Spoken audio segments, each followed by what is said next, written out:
Gentlemen, welcome. Welcome to the Greater Reset. Day 2. We are super excited to have you guys. Everybody quiet down in the audience. Quiet down. Mexico, are you guys ready to come on stage? Because we're going to introduce and kick off this incredible day all about permaculture, food independence. A hush falls over the crowd. I wonder if Klaus Schwab does that. A hush falls over the cloud. You are eating too many bugs. You need to eat with your mouth closed. That Klaus Schwab or Arnold Schwarzenegger? I don't know. Both of them are in the same little ugly cabal there. Okay, so today is all about permaculture and food independence, which I honestly can't think of anything more important than the food that we eat and the health that we enjoy. Derek, how are you? We're doing good, John. We're excited for day 2. We are ready to talk about permaculture and food independence. I know there's a lot to share today. So, yeah. Oh, I don't know what that was. John, packed. We got a packed audience. We got a packed lineup today. I know that you and Miriam got permaculture certified recently, huh? Me and Miriam did get permaculture certified by Stephen Brooks in 2020. You got some sound going off on your device over there. And yeah, we're excited to share more about that today. I'm going to be sharing about my permaculture experience throughout the day, but we've got an amazing lineup of speakers. I hope everybody will stay all the way to the end because we have Lila June is going to be talking about indigenous food systems, which is really the root of all of permaculture. That's going to close out our day here in Mexico. And we've got so many other speakers coming up before then. So we appreciate you guys being here for day 2. Day 2. All right. You are what you eat. And at the end of the day, we can see there's an attack on the food system and the food supply. We're experiencing food supply shortages. Some people have it worse than others, but the World Economic Forum, our counterparts over in Davos, who were trying to counter with the mission of freedom and decentralization and bodily autonomy, they most definitely are mucking with the food supply. Under the guise of climate change, they're trying to make it difficult for farmers to do their thing. They're trying to switch everyone to fake meat and eat the bugs, but we're not going to have it. And of course, we're not going to go beg politicians to do the right thing in order to overcome these problems that we're facing. We're going to take proactive steps. We're going to ask ourselves, what can we do in the present moment in order to shore up our food independence, in order to live more harmoniously with the earth? And our first presenter, somebody that hails from Texas. He's a true Texas man, a true Texas cattle rancher. I really was excited to work with him because we had the same ideas with the Freedom Cell Network. When we were experiencing this food shortage talk and all this inflation, we said, what can we do? Well, let's link up with local food producers. Instead of going to the grocery store, let's give them our business, right? And Texas Slim is somebody that's doing just that in a major way, not just here in Texas, but all across the U.S. and even internationally. So without further ado, let's give it up for our first speaker, Mr. Texas Slim.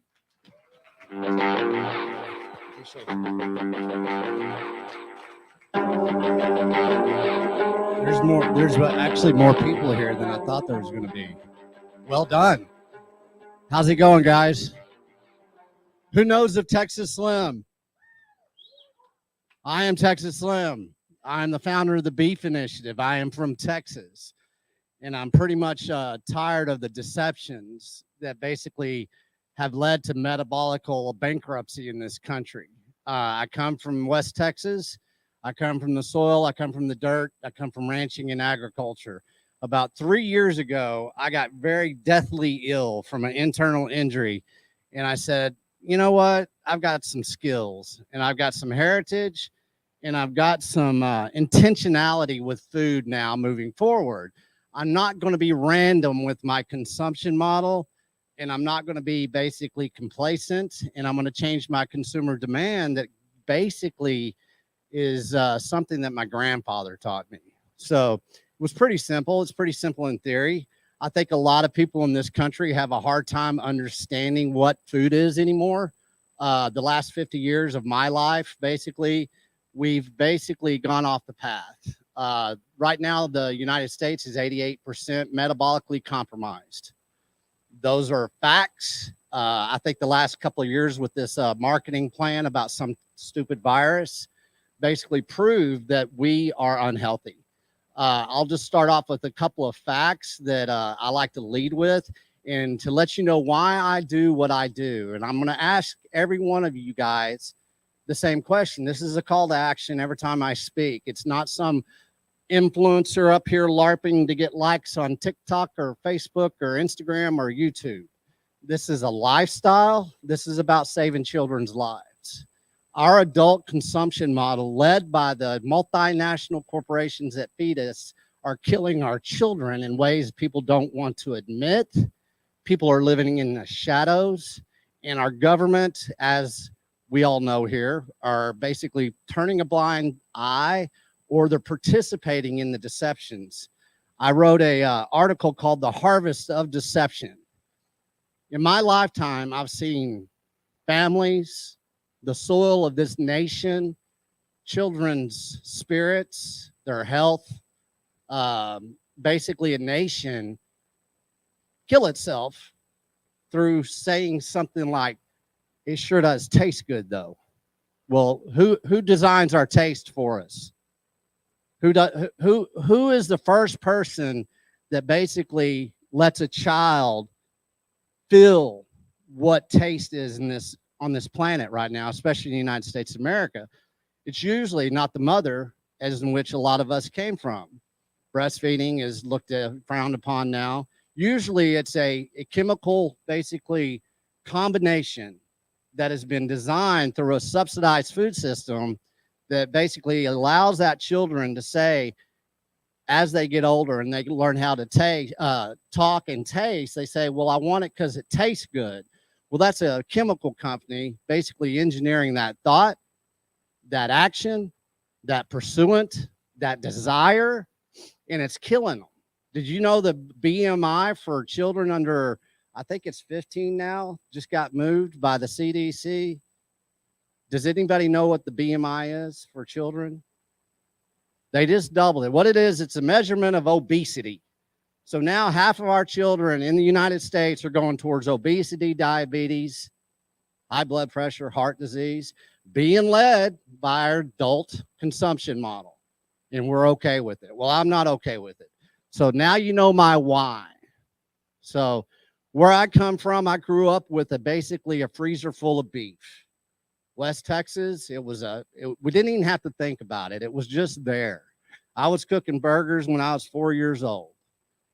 Cast iron skillet, cooking burgers, and I was playing. I was eating all the animal protein in the world that I wanted, and I had a very good life. I had great health, and I never really had to think about, metabolical diseases, high blood pressure. I don't think I've had an antibiotic since I was probably 19. I've broken over 20 bones in my body. I've got over 14 pieces of metal in me. I've got an amputated finger. I know what the medical industry is from a mechanical standpoint where they can put you together. But our medical industry basically is part of the deception. Our doctors are technicians now. They write prescriptions. That's what they do. We have no basically call to action from our government or the multinational corporations to change our consumption model. Everybody wants something to change from the outside in. It's not going to happen, folks. I got down to 120 pounds. I had an internal injury. My kidneys shut down.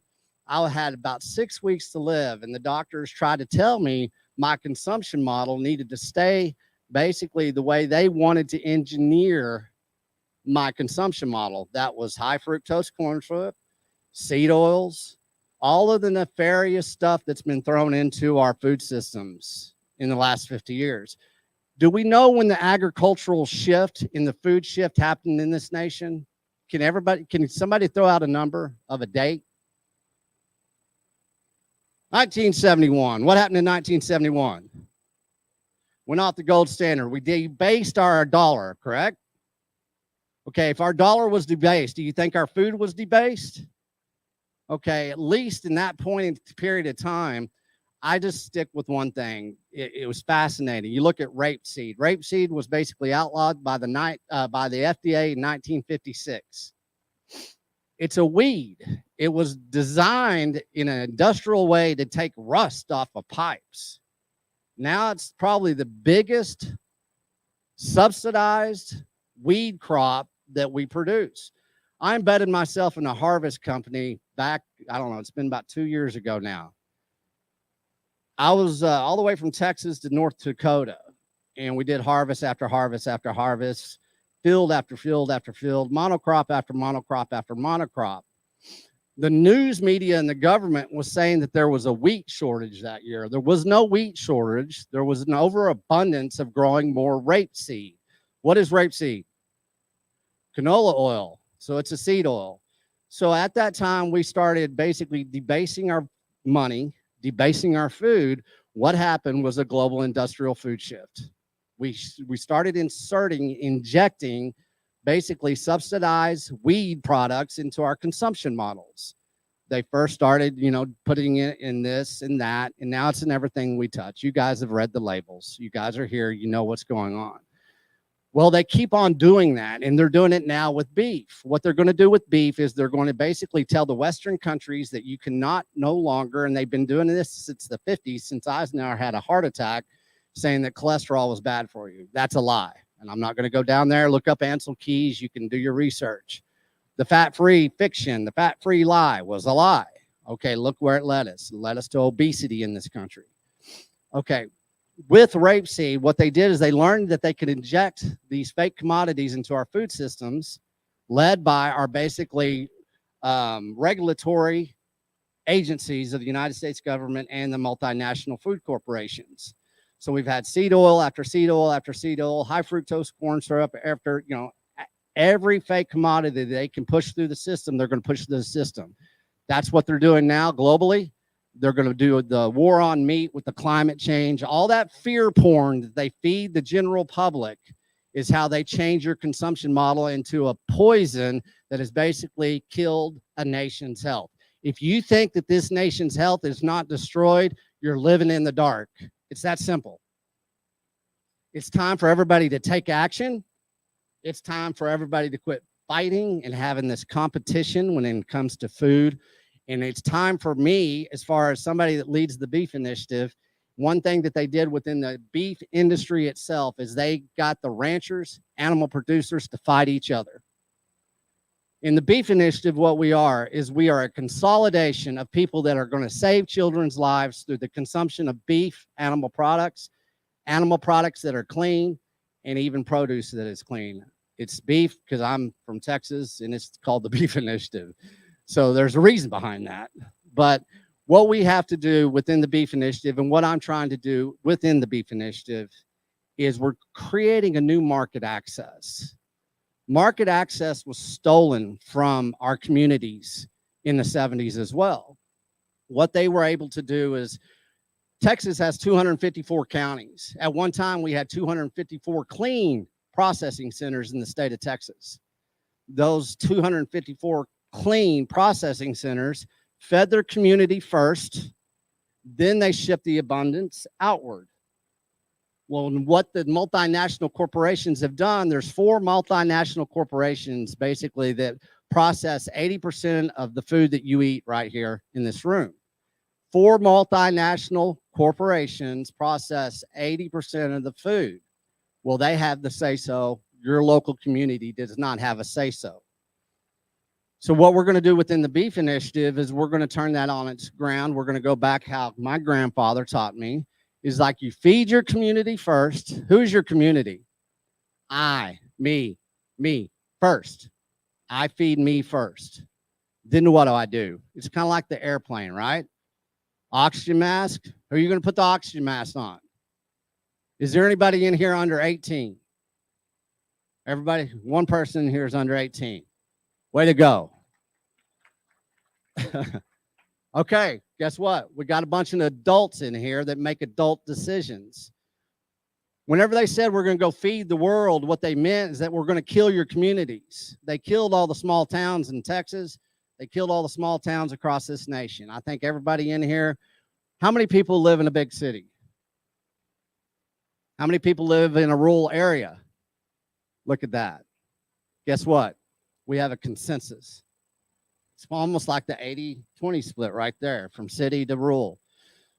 What they did is they basically told the farmer, the rancher, the animal producer that we're going to take your successes, and you are so good. We won that war. We're the most powerful nation that's ever existed. We've got to go feed the world. Those are those multinational corporations that said that. A lot of our farmers and ranchers, and this is not a judgment, this is exactly my family. My family had to experience this. Multinational corporations basically tricked the farmers and ranchers of this nation to basically quit feeding themselves and their family, then their community, then their small towns, then their county, then their region, then their state suffered. That's where we are in a nation. Everybody's looking for a way out. Everybody's looking through an exit, correct? Exit and build. Well, my call to action, the reason I am here, is basically we're going to not live in the deceptions anymore. And I'm talking about the beef initiative right now. Our ethos, who we are, who I am, is I'm not going to validate those damn deceptions anymore. Whenever you, the individual community, can look in the mirror and say, I refuse to validate the deceptions anymore. I'm going to engineer a lifestyle that is not just in the state of Texas. It's just not in a state across the United States, but it's a global thing.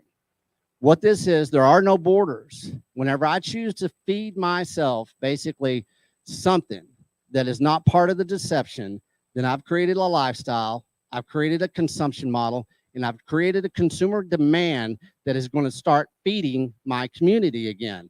Who's the community? I am. When I put my foot down and I say I am not going to consume this adult consumption model that is killing kids, then I'm taking action. Are there sacrifices? Sure. Is it hard? Not really. What we did in the Beef Initiative, I'll tell you about what we are. We're a platform. We're basically a technology company on the back end. I'm the figurehead up on the front end. And in the middle, we have a bridge between the consumer over here to the rancher producer. I started the Beef Initiative probably October of 2021. And I asked 3 ranchers to come into the Beef Initiative. And I told them exactly what we were going to do. We were going to basically feed a nation again, okay? I didn't go out there and market myself. I did this grassroots. I traveled over 60,000 miles last year in my pickup truck. I need a new pickup truck. If anybody wants to sponsor me, please. It doesn't matter if it's Ford or Chevy. I don't have Calvin pissing on a Ford. So Calvin on Hobbes, that was the thing. But anyways, what I did is I drove across this nation. I've been on many podcasts. I've done a lot of things. But what we're doing is we're bridging the gap between community and the farmer, rancher, producer. Everybody's been trying to do this forever. But what it is, it's not a marketing plan, folks. You've got beef companies out there that are basically lying to you, selling boxes on the internet. You've got a company out there, a multinational corporation now that started in Austin, Texas on 9th and Lamar. What's that? What is that company? Y'all know? Whole Paycheck, Whole Foods. Yeah, well, they're a multinational corporation that lies to you now when it comes to food. They basically are living in a protocol of, I'll say, beef, that there's a lot of great producers that started that protocol to be able to sell grass-fed beef in the United States. Well, now that protocol is compromised. They're never going to tell you about that. There's producers that are actually pioneered that protocol within Whole Foods, and now they're wanting out because the protocol is deceptive. Whenever we come to basically beef, I started out with something that said, go shake a rancher's hand. Okay, that's what I did. I shook one rancher's hand. I fed one family with one cow with one handshake. It doesn't have to be daunting, folks. With 3 producers in October of 2021, now we're over 120 producers that have come into the Beef Initiative voluntarily because they're screaming for help because they want to feed you, the community. And so what we have to do is we have to point our compass in a different direction as consumers. We have to quit validating the deceptions that we know within marketing of food, within the messaging of food, with all the lies that are in food eliminate yourself from that. That's what the Beef Initiative is. The Beef Initiative has now established a foundation. It's called the I Am Texas Slim Foundational Trust. What it is, we're giving grants, a $10,000 grant to a farmer, producer, rancher that is regenerative, that matches the protocol of the Beef Initiative, that is truth in food. It's going to be community funded. I put up one full Bitcoin, whichever, I'm not going to shield Bitcoin right now because this is about beef and this is about nutrition. But we have sold over $500,000 worth of beef, and you can pay with Bitcoin if that's what you want to do, which is good. It's sound money. But anyways, going back to that, the foundational trust, the grant system is going to give grants to these ranchers. They're going to open up their gates to you. They're opening up their gates of consumption, of education. It's an educational grant. We're going to allow the ranchers and the producers of the United States to have a voice that was stifled back in 1971. They do not have a digital voice. They do not have the marketing budgets of Whole Foods, of that other company that does boxes, and they start with a B, butcher. But what they do have is they have truth in food. And they have you, the consumer, that wants to basically support them. You want to give them a pillar of strength. Whenever you give a rancher a pillar of strength, be it led by education, then you're feeding your family for the rest of your life through that relationship that you're building with that rancher. So we have three things that we're doing in the Beef Initiative this year, and I'm going to tell you what they are, and then I'm going to open this up for some Q&A because there's always a lot of good questions.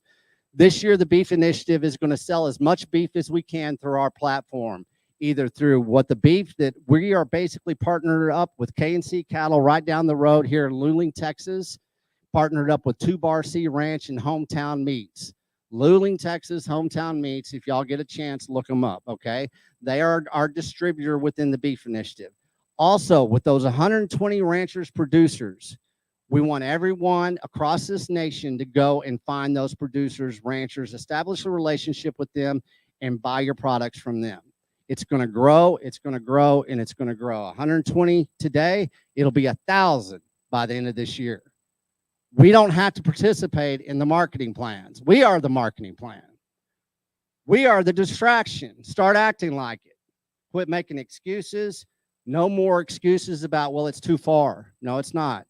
Within the Beef Initiative, you can buy beef from us. We're going to give you cuts of the cow, all that kind of stuff. And I'm not shilling here. I'm not advertising.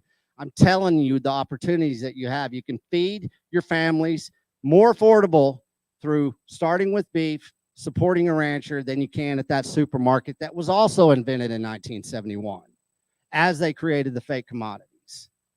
Our third, which is my most important thing in my life moving forward, the reason I am here is I'm going to save every children's life that I can, every child's life that I can save through a consumption model that is being re-engineered by y'all, by every one of us here. If you cannot find purpose in saving children's lives through basically clean food, go look in the mirror. Then come talk to me. If you need some extra education of why you need to change your consumption model or why you need to share that you were here today at 10 o'clock in the morning to listen to this dude that calls him Texas Slim. My mom called me that when I was 4 years old. She couldn't find any jeans. She said, "You're too damn slim." And then good old Wrangler came out, and they came out with something called Texas Slim. She goes, "No, you're Texas Slim." So I'm gonna fight Wrangler. They're a multinational corporation. But anyways, what we're gonna do is we're gonna save kids' lives across this world because we're gonna have relationships with ranchers, producers, because we're gonna help them educate the next generation of rancher producer. The average age of a rancher producer in the United States right now is 63 years old. Once that intelligence is gone, it's gone, folks. And you're eating beef from Brazil, Africa, Australia, and it's going to say that it's U.S. prime beef. Does anybody understand the labeling laws in this country? Do you know how deceptive they are? Are you still participating in the deceptions? Good. Get everybody around you to quit participating in the deceptions as well. There's three things that the Beef Initiative is. We're going to sell a shit ton of beef that's clean, and there's no deceptions within the beef. You know how many times I got tagged last week? Are y'all going to vaccinate your beef? Are you going to vaccinate? mRNA, it's coming. Oh, shit. Fear porn, right? Well, if you're somebody like me, or if you're one of the damn good ranchers that are in the Beef Initiative, you step back and you laugh at that. You go, well, hell, that's funny. Guess who's participating in that? Multinational corporations that sell your beef across the world. Well, the Beef Initiative is clean. We have done a vertical integration from the soil to the grass, to the cow, to the producer, through the processing center, all the way to your fork. And guess what? It's 100%, 1,000% clean. It always will. We don't have to participate. That's what people don't understand. It's a lack of beef intelligence. Well, hashtag beef intelligence is the new hashtag now. Last year it was food intelligence, hashtag food intelligence. And so this year we're going to educate you guys. There's no mRNA vaccinations in the beef initiative. Every producer, every rancher, you can go shake their hand, you can look them in the eye, and you can have that conversation. If you can't shake their hand, you got the Beef Initiative platform where you can do a search. If you're in Athens, Tennessee, as Charles Mayfield is out here in the lobby, Lord help us, it's Farrow. There you go, Charles. Anyway, skincare products, regenerative. He doesn't validate the deceptions anymore. But anyways, you can go anywhere across this nation in the index in the Beef Initiative, and you can find a way to shake your rancher's hand, either digitally or physically. That's up to you. You can buy beef either through the Beef Initiative or through one of the producers. And if you can't, let us know. Let us know that you want to basically source this type of beef that you don't have to worry about, that doesn't cause you anxiety, that it basically allows you to separate yourself from the fear porn on social media, this centralized media apparatus that everybody thinks that they have to participate in. We don't have to participate, folks, and I want you to have that confidence. That's what it takes. If you don't have the confidence, and I tell this people all the time, I think it was Darrell Roll, the University of Texas in the 60s. He said, if you haven't been in the end zone yet, just act like it. You'll get there. That's what we're doing here today. Well, we've scored a couple of goals this last year. I'm heading off to Australia. The Australia guys, producers, said, hey man, can we have an Australian Beef Initiative? And I said, hell yeah, I've never been, so let's angle ourselves over there. So what we're going to do is, I'm leaving in February. They've got 5 summits. Guess what? They're talking about the same things, folks. This is a global thing. There is no borders when it comes to nutrition, when it comes to saving children's lives, when it's giving the great American rancher a voice. I tell everybody this year in 2023, the Beef Initiative is basically leading the great American health initiative that is actually being pioneered and enforced by the great American rancher. It takes y'all. It takes your participation. I got 2 questions I can answer. So first hand up, I'll answer. Yes, sir.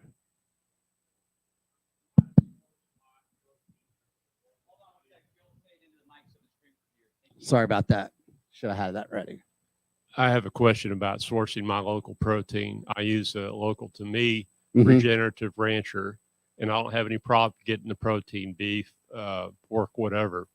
But what I do have a problem with is him getting it to a producer, an ancestral, traditional type butcher who understands the value of organ meats. Sure. And they'll do the liver, they'll do the heart, but they throw the rest of it away. Sure.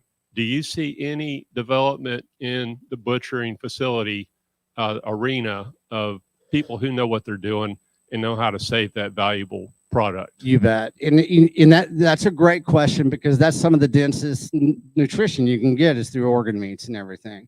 We still leverage all of the cow from nose to tail. You hear all that, but the multinational corporations leverage all of that, from dog food to, you know, all the byproducts that we create, you know, from gelatin, you know, everything that the cow is, they stole from us. It's going to be a shift that we steal it back. And that is done through the processing centers, but it's done in a micro way instead of on this multinational global way. Cole with Hometown Meats down in Luling, there's a plan. There's a roadmap. Justin Trammell and Panhandle Meats in the where I'm up and rooted in, up outside of Canyon, Texas. We're going ancestral. I'm probably going to get into some of that as far as some of the cuts that I'm going to start selling across this nation. That'll be one of the big entry points that I do, are the organ meats as well. So you see it. It's coming. Okay. It's coming. But Good to like hear. I say, whenever you have a global industrial food shift, and when you have regulatory capture that has brought us here, it's a phased out process. We got time for one more, but it's got to be lightning fast. Let's do it. Go ahead, right here. Yeah, I'll let you talk about that. Lightning. I live in Park City, Utah, and we do have a initiative where we're meeting with our ranchers. Yes. One of the biggest, are you seeing that what they're saying, a lot of them, is they can't own the land, that they have to lease the land, and they're only given 1-year leases. So are you seeing that because they're just worried about having to move their cattle and move everything? And you're right. They said we can't find butchers. And so they're having to slaughter and do it all on their own and go against code because the waiting list is about a year and a half. But are you seeing the land ownership is because the price of land has gone up, that now they can't afford to buy land, that they have to lease it? 100%. It's a land capture. You know, you look at the Netherlands right now, 3,000 farmers being put out of business. Basically, that land is gone in the Netherlands. Everybody's like, oh, they're protesting. No, that land is gone. It's the same thing going on here. It's asset reallocation. It happened in the 80s. It's happening now. What's the cause and effect of that is the ranchers do not have land anymore. What a lot of ranchers are doing, like in Colorado, Jason Rick of Rick Ranches, he's the one that received that grant. He basically stewards 4,000 acres for people that have bought the land. He's improving the land. He's improving the soil. It's making their land value go up. They love him. He puts basically cattle onto their lands. I'm seeing a lot of that. That's a good entry point for people. As far as the processing centers, yes, it's going to be a major issue for the next 10 years. And we have to fight very hard. The number one bottleneck for nutrition in this country right now are the multinational processing centers. Whenever you have a rancher that has to wait 18 months to process an animal, you've taken complete control away from the rancher and put it in the hands of the multinational corporations. So I'll be talking about that a lot this year as well. Thank you. Give it up for Texas Slim, ladies and gentlemen. All right. Thanks, brother. Thanks for joining us. Woo! All right. You know, the cool thing I like about this guy, there's a lot I like about that guy. How about you? You know, he's a Texan when he references Darrell K. Royal, right? The Texans are the ones giggling on that one. Anyway, so it's all about decentralization. Decentralize the food supply, but not stopping there. They also are working to decentralize the money using Bitcoin, and then decentralize the packing plants and the meat processing facilities. This is a major haymaker to the agenda, the Great Reset agenda. So we're super excited for those ideas to be presented on this stage. All right, we're rolling with the punches this morning, but we're going to kick it over to Mexico because Ramiro is going to introduce our next guest. Mexico, Rebecca. All right. Texas, Great. Mexico, rocking and rolling. There's Ramiro. Sweet. Yep, didn't have anyone behind the desk, but yeah, John, thanks for that. What an awesome morning. Speaking of decentralizing our food supply, I just wanted to kick it back over here because we have a very special speaker coming up next, a personal friend of mine. And earlier we were talking about feeding yourself first. Well, this next person has not only fed themselves, but has gone so far as to feed their own community. And she's such a light warrior. She's so special. Originally, she was supposed to come down to Mexico, but she's more needed in Texas right now. And yeah, I just want to say her story is super inspiring and gives us the power to take care of our own people. Like the simple things that she did, how she fed her neighborhood It's truly life changing. So yeah, I want to bring Blue Lotus back up on stage. Hello? My mic on? Hi guys. Hey, the camera is not on. No? There we You go. can't see me because I'm behind a computer screen. I'm gonna move over here. All right, am I ready to go? Okay. All right, sorry if you can't see me. So, do you have my first slide up?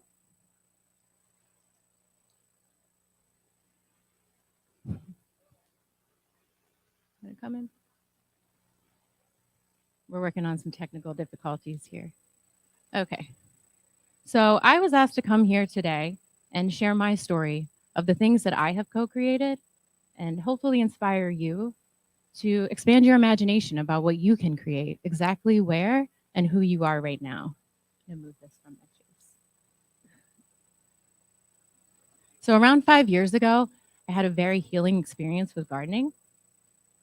After about half a lifetime housebound with chronic illness, I was outside all day and night. I had never planted a vegetable a day in my life, but this first year I felt like I really needed to prepare and just be able to provide for my entire neighborhood and my friends and my family. Next slide. So while construction began in my backyard, we got approval from the local rec board to start a community garden at my park. So there was a huge plot of land right in front of a playground, and we were given that entire spot to basically fill however we wanted. We were calling it the grocery garden, and we wanted to just kind of set things up that year to show the community what we could do, make it free, and then basically expand out and make spaces that people could rent themselves.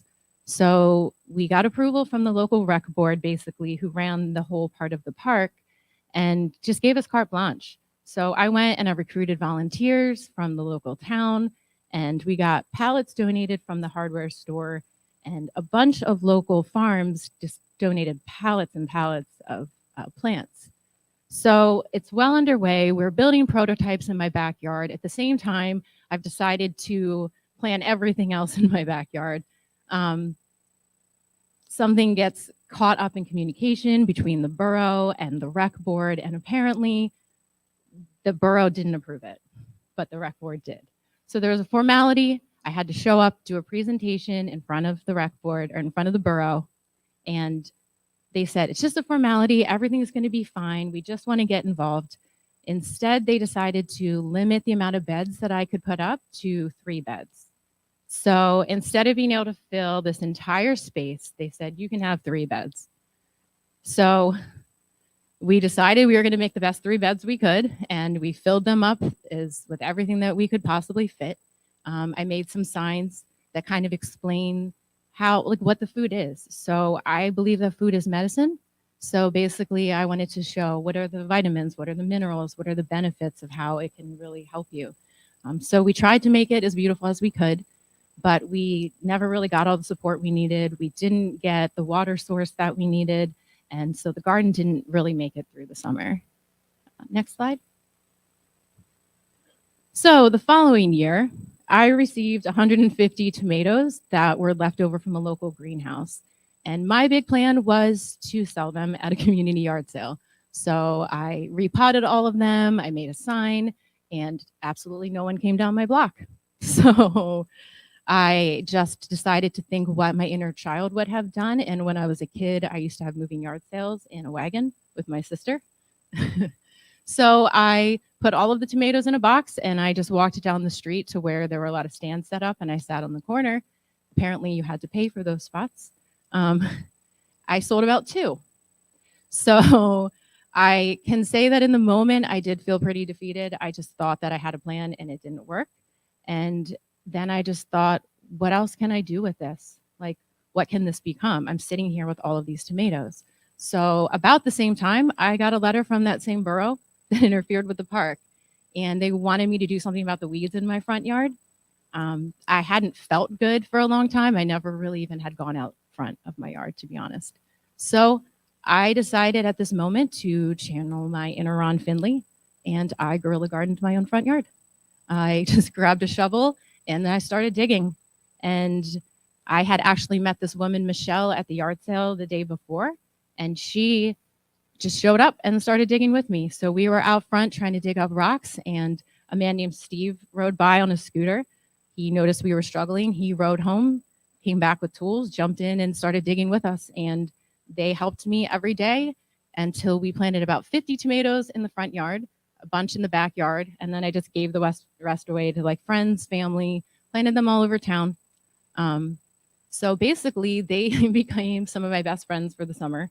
We gardened together all year, and I just made a free sign, put it out front, grabbed some baskets, filled them up, and I would just carry tomatoes everywhere, all over town, put it in a basket, go to trivia night, go downtown. And that's kind of what I was known for. Next slide.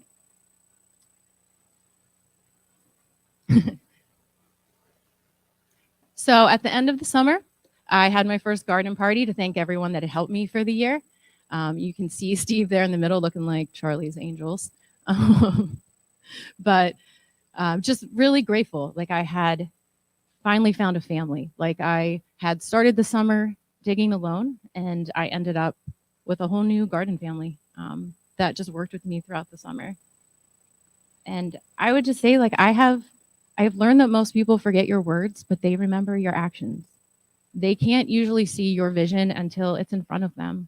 So you may have to start out completely alone until someone like-hearted sees you and wants to join and start digging beside you. So don't wait for perfection to begin. You just have to take the next right step. You know, when you have an idea, you just have to start. And I think a lot of times we get paralyzed from moving because we want to have it all worked out and we want to look a certain way. And sometimes you just have to start and you learn as you go. You know, you build as you go and just add on as you learn more. So my biggest thing that I would say in my life is I usually do things kind of big. I'm willing to take risks because I feel like it's worth it if you really believe in something. And you just have to be willing to be misunderstood. You have to be willing to be criticized and overlooked. Next slide. So the following year, my new garden partner, Steve, and I expanded our operation around the sides of my house, and we wanted to offer more than tomatoes. So we put a little bit of everything anywhere we could find a spot. And the biggest thing is just to be creative, and most of the stuff is free. It's box springs and old fences and whatever I could find, pretty much. So a lot of people have asked me as I've done this if I had permission to do this. And my answer has always been why. I mean, it's my home, and I have tried to do things, you know, other ways and go through whatever rules or things I was asked to do. And I just realized that if I have an idea, then I'm just going to do it. You know, why? Like, why ask?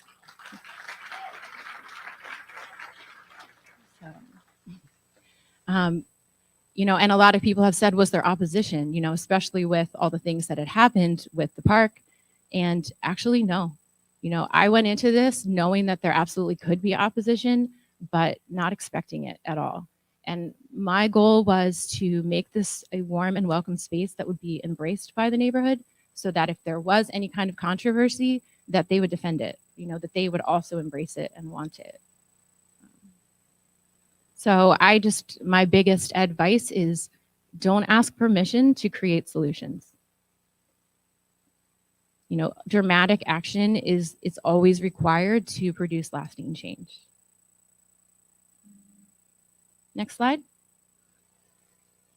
So this is the third year of the garden. And this is when the shutdown started. And so this is when I really wanted to transition more into trading. So I added on a little bit to the stand, put up some signs, and really wanted to encourage that because I wanted people to see that we could mutually benefit each other without a dependence on money. And I just felt like it was time to show that we can take care of each other. People would try to pay me for things, but I wouldn't accept any payment. I really wanted them to see that we could trade.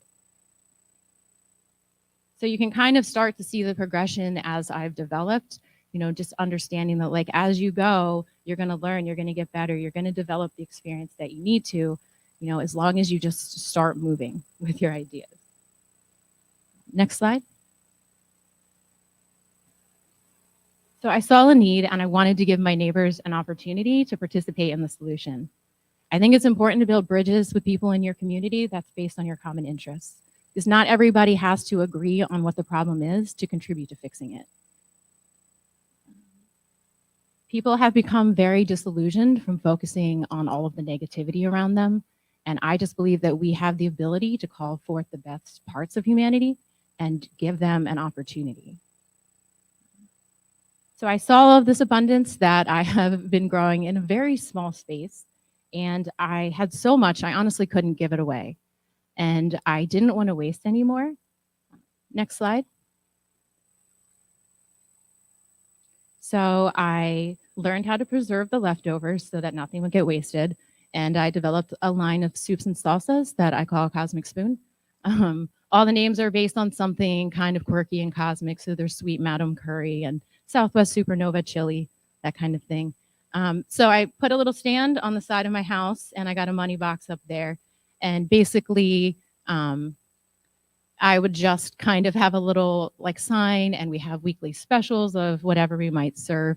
And this is the only thing that I would charge for, and mostly because this was, you know, a product that I was making from what I have in front of me. But everything else on the stand itself was still trade. I also, my garden partner, Steve, we also call him Mick Poppins. So there's Mick Poppins pantry options on there as well. There's pickles, all kinds of stuff. But when life gives you tomatoes, make salsa. Learn to utilize the resources that you already have in front of you. So what has life given to you? What have you maybe overlooked that's all around you, and what can you create with it? Next slide.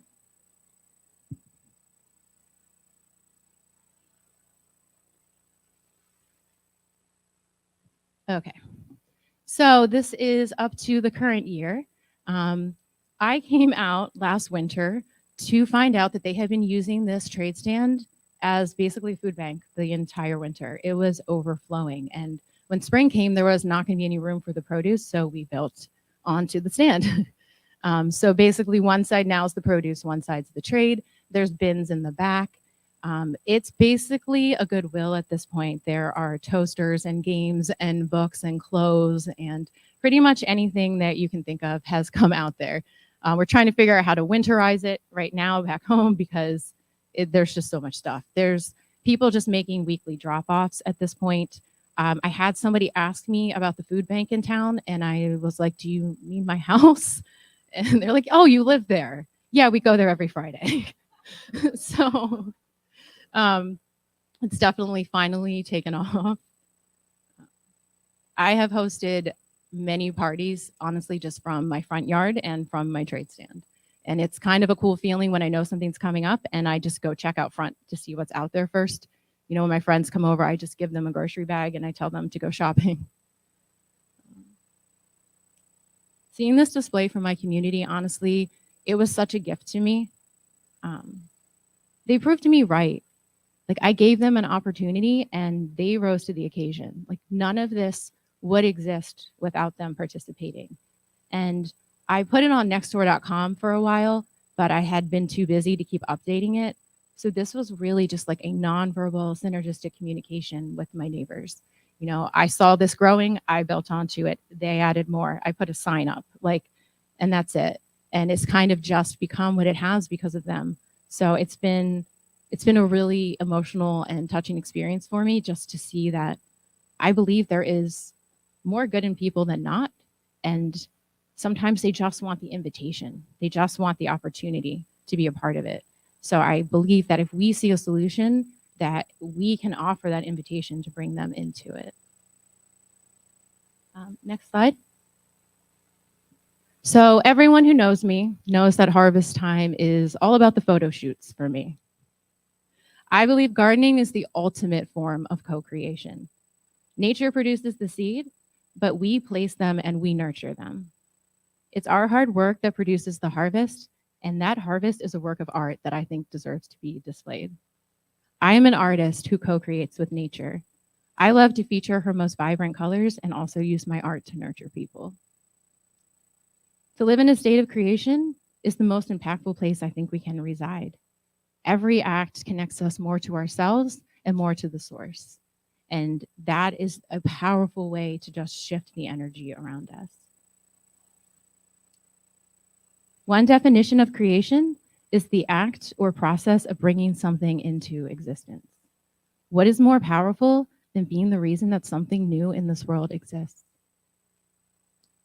Next slide. So my personal inspiration behind my front yard garden is someone I referenced earlier, a man named Ron Finley. He is known as the gangster gardener from LA. He inspired a growing revolution after being cited for planting food along LA city streets. So he led a food march down in DC last month. I got the opportunity to meet him and walk with him. We basically walked 3 miles through the streets of DC down to the US Treasury. And then he had these seed dollars printed that have money on the back, or money that have seeds on the back of them, because he believes that growing your own food is like printing your own money. So we basically marched down in front of the US Treasury and we all planted these in the front to show what we think money is. Yeah.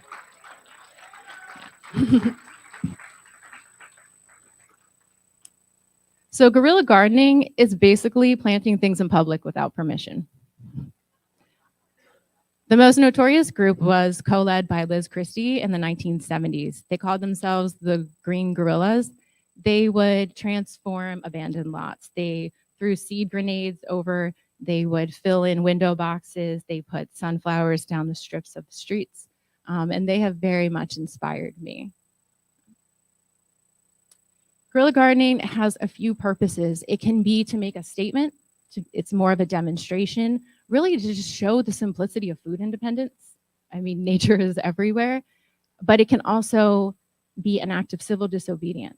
At the same time, it still benefits the community. Like our actions where we want to resist one thing should also better our community and the people around us at the same time.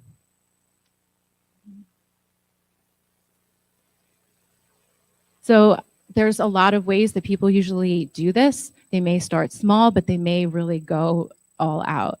Gardeners can gather together to beautify neglected spaces with flowers, graft fruit-bearing trees or limbs on trees in the park, or transform abandoned lots. Nature is so abundant. There is just no reason that food shouldn't be growing freely. This belief has inspired me to start my own guerrilla garden crew that I call the Vigilantes. Next slide.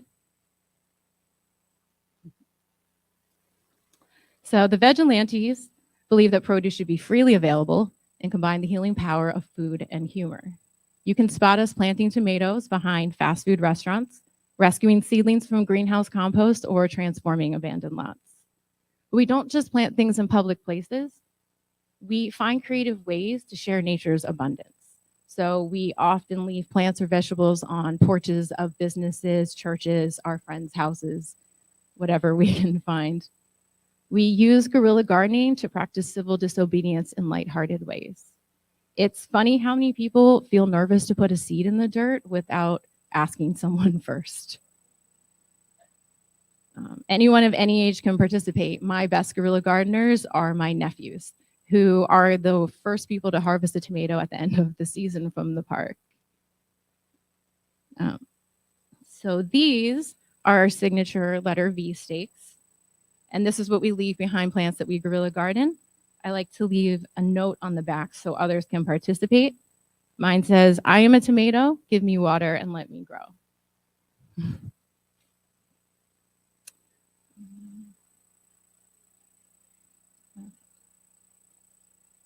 So basically, how else can you plant without permission? There's so many ways to do this. If you live in the city and you don't have a yard, do you walk to work every day? Do you pass a lot? You can sprinkle a few seeds on your way, water them every day as you walk, and harvest it at the end of the season. There are just so many options of ways that you can provide for yourself no matter where you are. It doesn't matter if you live in an urban setting. Do you have a window box? There are so many options. I mean, the world is a garden. Just pick a spot. Next slide.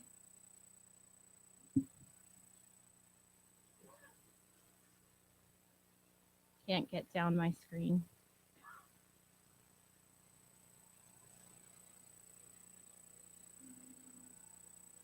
I seem to have lost my last slide. We're going to cycle back through for a minute. There we go. No, can I have that slide back? I can't see it on my screen. Can you guys put that final slide back up?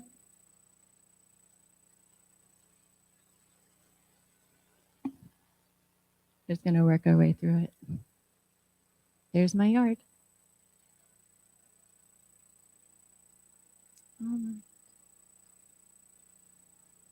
Yeah, there you go. Let's keep that one up. Okay. So, oh, it's gone. You guys aren't going to know about it.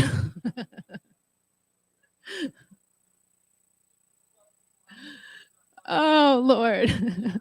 So the last slide, we have a code of honor that we try to live by, and I'm going to try to remember it because I don't have it in front of me.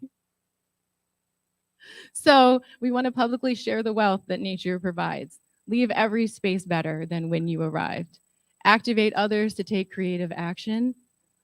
Never disrupt a pre-existing garden. Take seeds along with you everywhere you go. Spread a handful of joy with every seed sown. I did remember.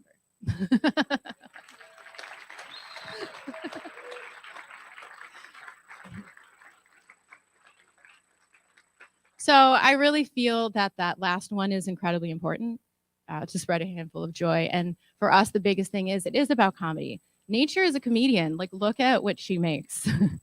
And, you know, there's just no reason to not enjoy what we're doing.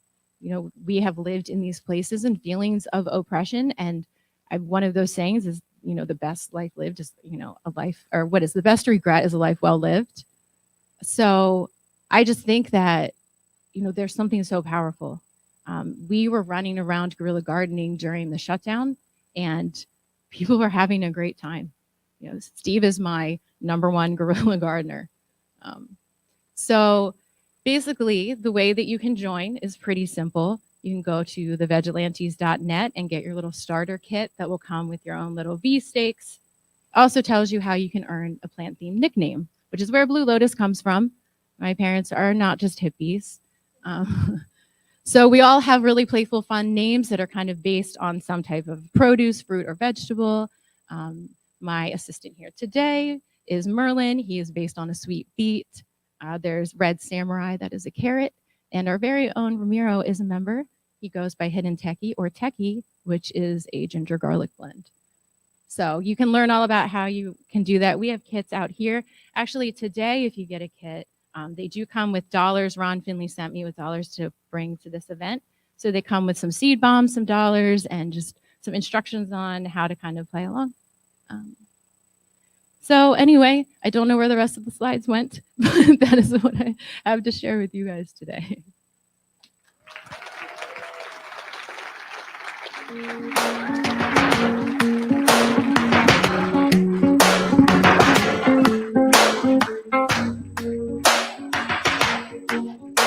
All right, give it up for Blue Lotus, ladies and gentlemen.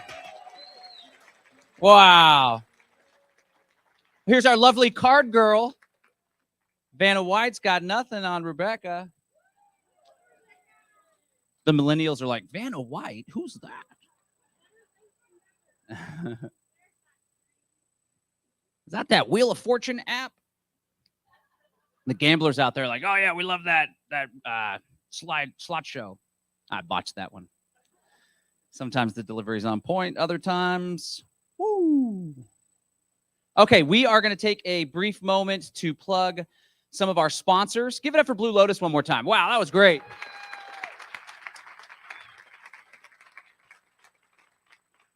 So I'm going to share a little bit about our sponsors, and we're going to play a Texas Ready video here just shortly. So the producers are going to get that queued up, and I will let them know when to play that. But for now, I do want to thank Strategic Home Defense. That's a local company. They'll have a booth here today, perhaps tomorrow. Essentially, it's two former law enforcement which are my favorite types of cops, the former ones, right? But these are a couple good people, and they take what they learned on the force, emphasize the word force, and they apply it to people securing their homes. Because I don't know if you remember a couple years ago, what they call it, the Summer of Love, all those riots and all this crazy stuff, mostly peaceful, the burning of buildings, mostly peaceful arson. Well, nonetheless, you never know. You never know what's going to happen in this world. And so it's best to be prepared, to hope for the best and plan for the worst. Did I get that right? Spirko in the audience. So these guys, Stephen File and his wife, do a lot of great work. We actually had them out to our homestead, Radical Roots Ranch, and they did a whole assessment and helped us to patch some holes. And we were like, well, we're bringing the VIPs to our homestead for dinner. And they're like, maybe bringing 100 people to your house and the best way to secure it. But we trust our VIPs, and we're armed. Anyway, so strategichomedefense.com, strategichomedefense.com. You can go to that website. They do a free consultation, actually. So check out the free consultation. There's a spot for additional notes. If you mention that you learned about them from the Greater Reset, they'll give you a discount if you decide to do a full-on assessment with them. They can do in-person or they can do online assessments. So you'll take some pictures, you'll talk it over. If you're anywhere in the world, really, the home defense principles are much the same. So check them out at strategichomedefense.com. That's strategichomedefense.com. And without further ado, let's play our Texas Ready video to thank them once again. They're a big sponsor of what we do here at the Greater Reset. The Greater Reset is graciously sponsored by Texas Ready, offering the finest non-GMO, non-hybrid seeds on the market. Find them online at texasready.net. If there's one resolution all of us at the Greater Reset want you to make this year, it's this: grow your own food. Even just a little bit makes a massive difference in your health, prosperity, freedom, and food security. It's one of the easiest, low-cost, and most effective ways to reclaim your sovereignty. And for a limited time only, when you buy any seed bank from Texas Ready, you'll receive one free pack of Texas Ready Trace Elements, a $25 value. This special offer ends when the Greater Reset ends, Sunday, January 22nd at 5 p.m. Central. So if you're looking to start a garden and you'd like the best seeds, soil nutrients, and advanced gardening knowledge money can buy, check out Texas Ready today at texasready.net. All right, there was something about that voice that just had my heart like, oh, I really want to buy some seeds from them. Okay, our next sponsor,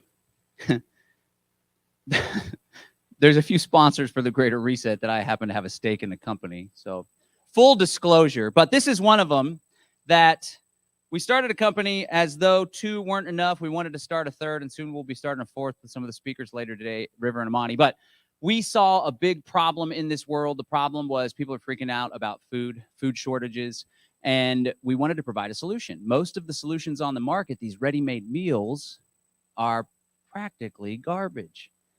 GMO ingredients, all sorts of chemicals. You know the old test when you look at the ingredients label and you can't pronounce half of it, you should probably avoid it. Well, we decided to start our own company, like a bunch of crazies, to help fill the need for organic and non-GMO preparable food. And that is how Exit and Build Provisions was born. So you can purchase a Exit and Build Provisions pail. You'll get 14 pounds of organic, non-GMO food, a wide assortment. This isn't pre-prepared food because most of that is garbage. There's rice, there's quinoa, there's black beans, all organic. So most of it you can cook up with some boiled water. So it's our little opportunity to help the world to eat more healthy. Because I tell you what, if you rely on organic food, if your diet's completely comprised of organic food, and you got one of those survival power pails next to your Patriot Supply seed bank. Remember the other day, we're like, I got seed bank in the closet. I'm going to be okay. Crap hits the fan. Well, if you got these crappy, non-organic, chemically induced, chemically laden preparedness pails and crap hits the fan, you're already going to be stressed. And then you start eating garbage food when you're used to good food, like all of you in the audience are. You may not be in the best state of mind or have the best energy in order to get through the difficult times to come. So we started this company, exitandbuildprovisions.com, exitandbuildprovisions.com. We would love for you to become a client. And without further ado, I'm going to introduce our next presenter. again, remember, these sponsors help to make all of this possible. We got a lot of cool stuff going on here in the house. So our next presenter is a very, very solid guy who does a lot of work with permaculture, a lot of educational work, a lot of workshops, a lot of presentations, because we know permaculture is the way in so many different systems, right? Not just growing food. And so we're always grateful to have somebody here on our stage to share their unique take on permaculture, because at the end of the day, the more of us that understand these principles, but not just understand these principles, apply these principles, the better our lives will be and the better our world will be as well. So without further ado, let's bring up Sean Hawkins, ladies and gentlemen. Sean Hawkins.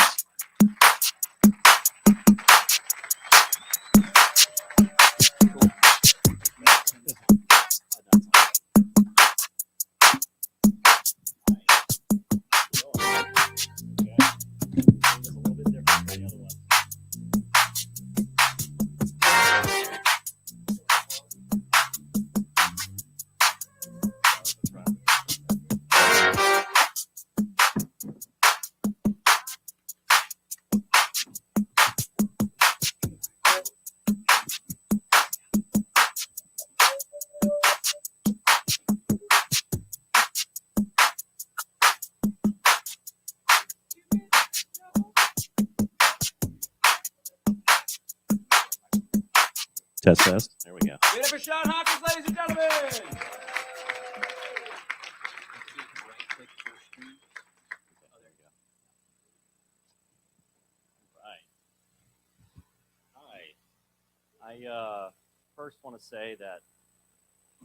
I first want to say that normally when I do this, I have at least 2 hours to kind of go through all the nuance and the detail. And with my time limit, I had to write everything down to make sure it fit. So if some of this sounds a little scripted, it is. So, natural farming. This is a regenerative solution to the world that we're living in currently. First, can I ask how many of you are gardeners or farmers? Ooh, nice. Perfect.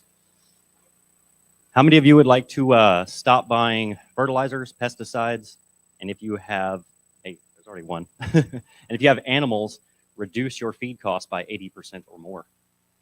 Yes, everyone, it is kind of rhetorical. So today I'm going to show you a method to take control of your land, a way that you can become more than just sustainable. It is regenerative. It spawned a cooperative movement of farmers. We're all sharing information, and I do believe that we're going to change the agricultural system as it is. My name is Sean Hawkins. I'm an avid seed collector, fermenter. I'm an amateur scientist with a big emphasis on amateur. And I teach natural farming, and I'm continue to be a student of, because it always has something to teach me. I've been blessed to have the opportunity to go through Chris Trump's Soil Smith program. No relation, by the way. He is the first one to bring this to America and the first one to do this on a large-scale agricultural system. He was taught by the master of KNF, Mr. Hong Song Cho, where he invented this in Korea over the course of decades. These are also the other masters that I must give credit to, because without them, I would have no shoulders to stand on. They have dedicated their lives to the preserving and teaching of natural farming practices that were nearly lost to time and the suppression of knowledge. So what is natural farming? It's a pretty generic term. I like Chris's definition. He calls it a movement to produce food as nature originally provided. Now, there is a strict regimen to follow with natural farming. There's indigenous microorganisms, some do-it-yourself liquid fertilizers, composting, and a mulch system, which will create a closed loop on your farm. The real power comes from when you understand your soil by watching nature. And as Yong Song Cho would say, the visible represents the invisible. Then you can start to make foundational changes on your land with free resources that are provided by nature. Weeds or waste that we normally just throw out are really just resources that we haven't figured out how to use yet. And natural farming has opened my eyes to the laws of nature.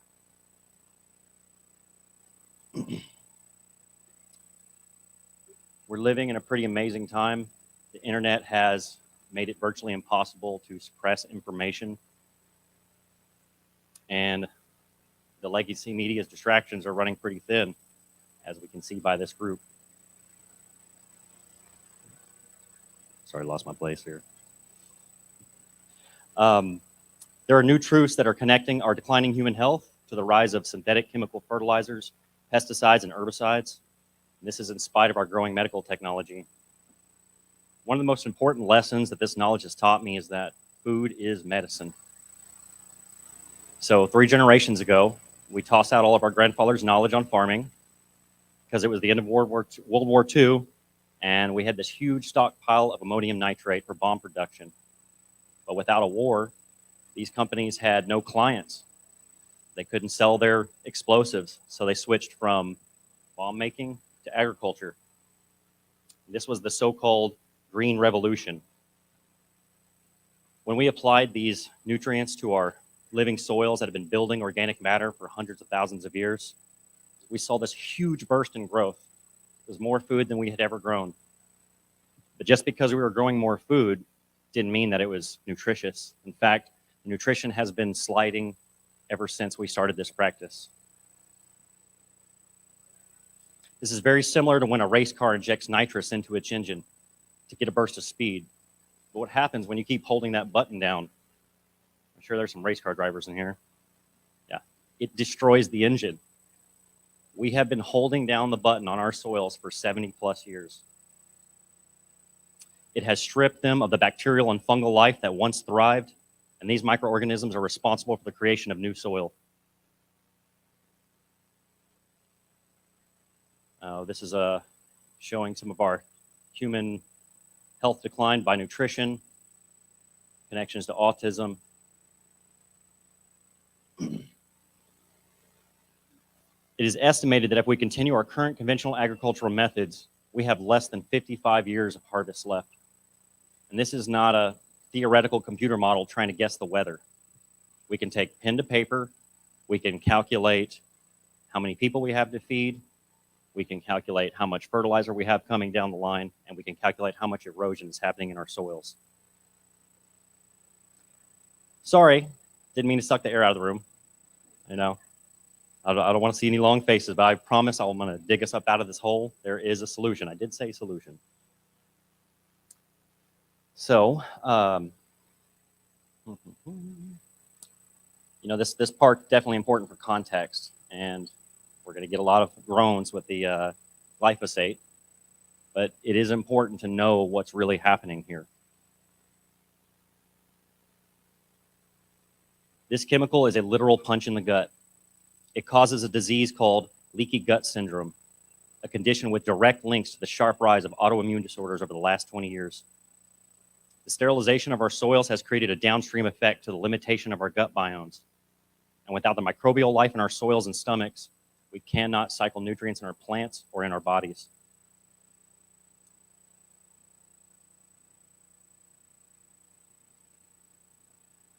Natural farming is the solution to restoring these microorganisms back into the land and ultimately back into our digestive systems.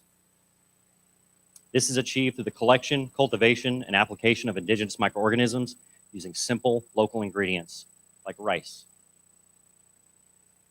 After the closing of today, I'm going to show you guys one of these hands-on examples. It's called JMS, or Jadam Microbial Solution. It's extremely simple, and you have all the ingredients in your kitchen right now.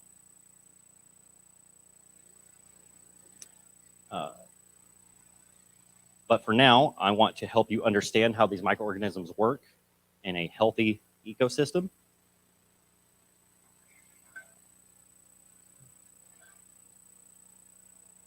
Each day when the sun rises, bathing the land in photons of light, plants capture these photons and combine them with CO2 and water to create simple sugars. This converted carbon and light is used in the plant to make stems, leaves, fruits, bark. But 70% of this sugar is moved underground, down into the root system, where it is secreted as exudates to feed the fungal and bacterial life in the soil.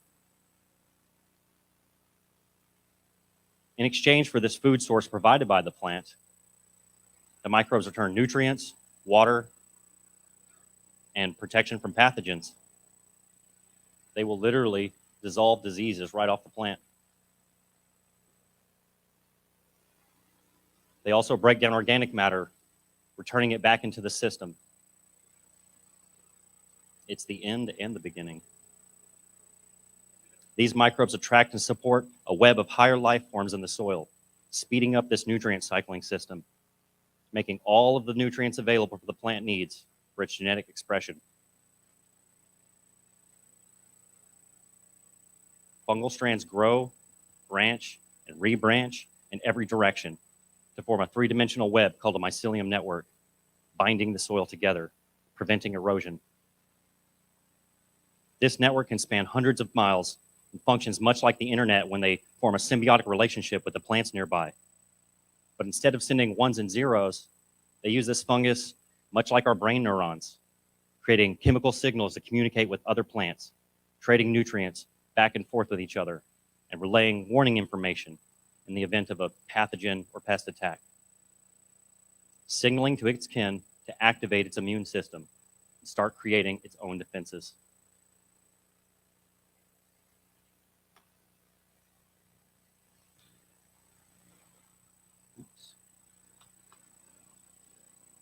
Some of these microorganisms, sorry, I'm a little out of order here. I'll switch this. So this next information is less than a year and a half old.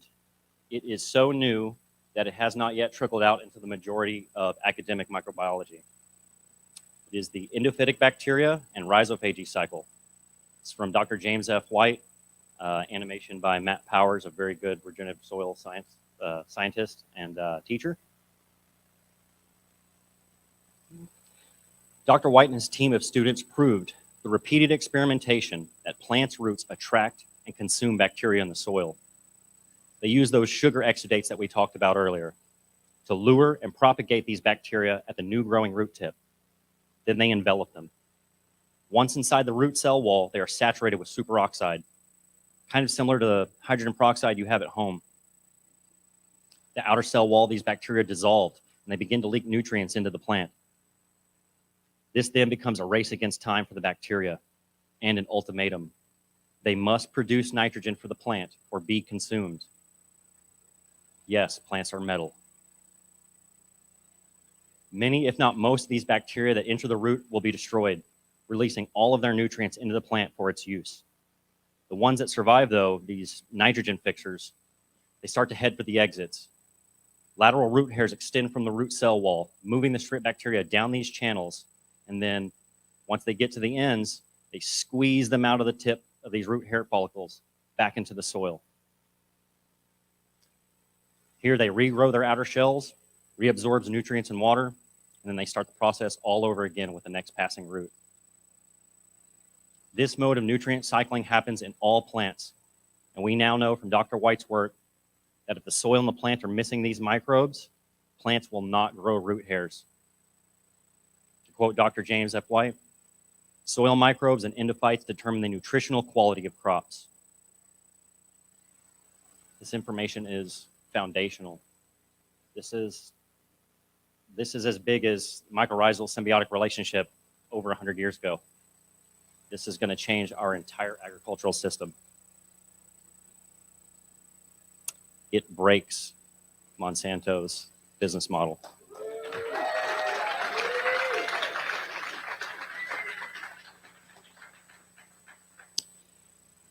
Oh, let me back up a little bit. Some of these microorganisms target and kill specific species of pests while leaving others alone. I've seen and read about successful infections of termites, ants, grasshoppers, beetles, caterpillars, root-feeding nematodes, and mites. And as you can see here, if anybody's a beekeeper, you know this might very well. It parasitizes bee populations, causing massive colony losses. They are the single largest problem facing beekeepers in the United States. And a possible solution to this mite is a mold, a fungus called metarhizium. It infects these mites and then kills them, and use their bodies as a food source. And guess what? The bees possess a natural resistance. Something else that I just sort of stumbled on and then did a little bit of research later. Bees are super attracted to fungal colonies. I don't know how or why this happens. I have a firsthand example here of this bee to fungal colony relationship. One of the indigenous microorganism collections that I made didn't quite pass my little test, so I tossed it in my compost pile. And this is what happened the next day. They stayed there for about a week until the rains came and sort of pushed them out. It's amazing. I don't even know what to say about this. It totally took me by surprise.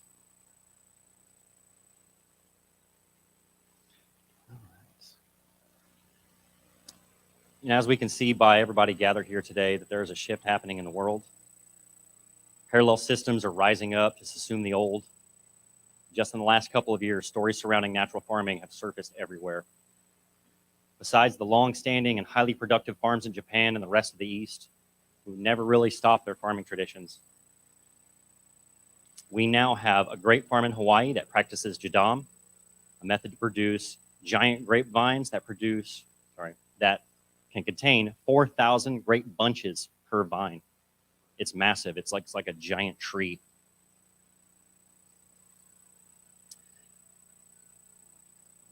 Kyle Chanel has 1,000 acres of organic no-till corn, soybean, rye, and alfalfa in central Iowa. He is able to charge a premium for his grain because it is higher quality while reducing his input cost compared to his competitors. And finally, Thomas Stack.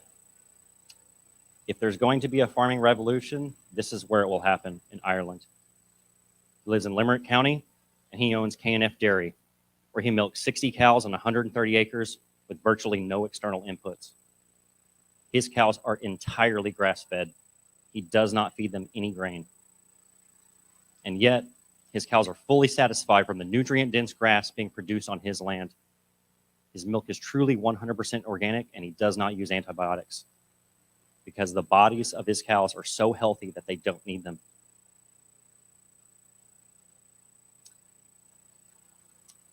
And he has grass still growing on his property 1 month before and 1 month after everybody else. All of his neighbors took a look, and well, now they're transitioning also. Unfortunately, America is behind the curve this time. We have quite the system that keeps us locked into this spiral. But there's some great need for us to change, and I'm very excited about what's around the corner. All next month, Young-Sung Cho will be coming to America to do a tour.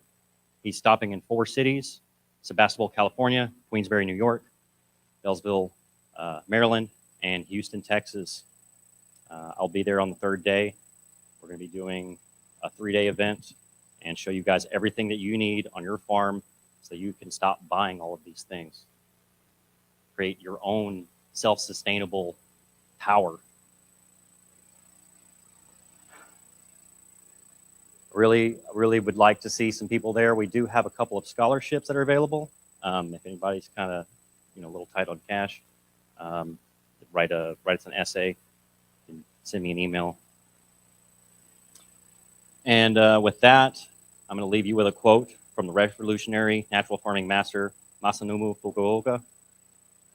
Oops, it didn't put it in there. Well, the ultimate goal of farming is not the cultivation of crops, but the cultivation of people and their perfection. Thank you very much.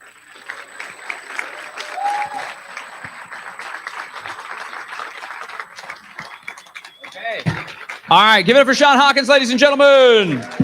Woo, woo, woo, woo. Well, he said he's used to these long, extended presentations, but he wrapped up a little bit early, so we do have time for a couple questions. You want to take a couple questions there? Absolutely. Quick and early, Mr. B-Rad. Give it up for Nomad Brad, ladies and gentlemen. He's my go-to guy. I love this guy. Will you run the microphone, please, sir? Thank you. Nomad Brad, what? I go to that a little fast. So you had mentioned that some of the ingredients are right in our own kitchen to be able to do this. And Yes. I'd love to know if you could expand on that a little bit more. Sure. For us.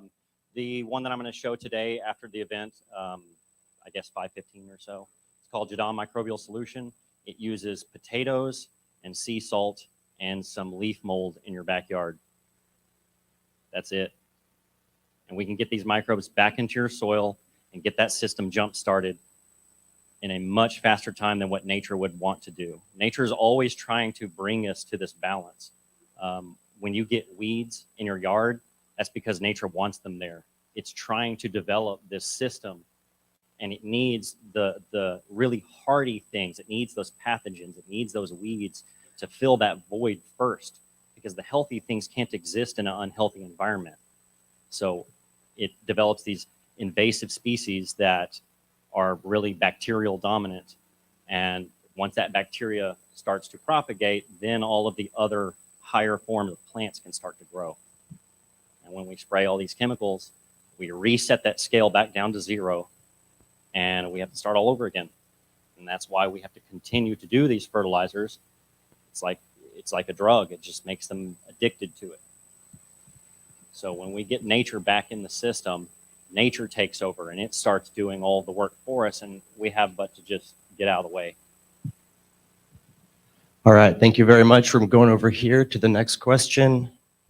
Where can we get more information about the event in Houston and videos about like the demonstration you're going to do today? Yeah, so you can go to eventbrite.com and type in JADAM, Jadam, and that should pop up whichever one is closest to your area. And yeah. So, For the benefit of everybody else who's inspired by what you're presenting here and wanting to get into gardening, I was similarly inspired by Matt Powers, who lives here locally.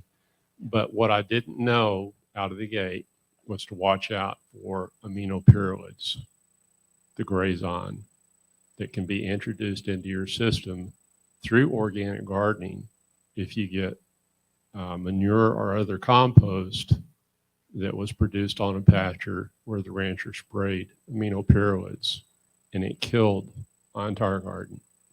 And it's persistent for 7 years, and it survives intact through the animal's gut.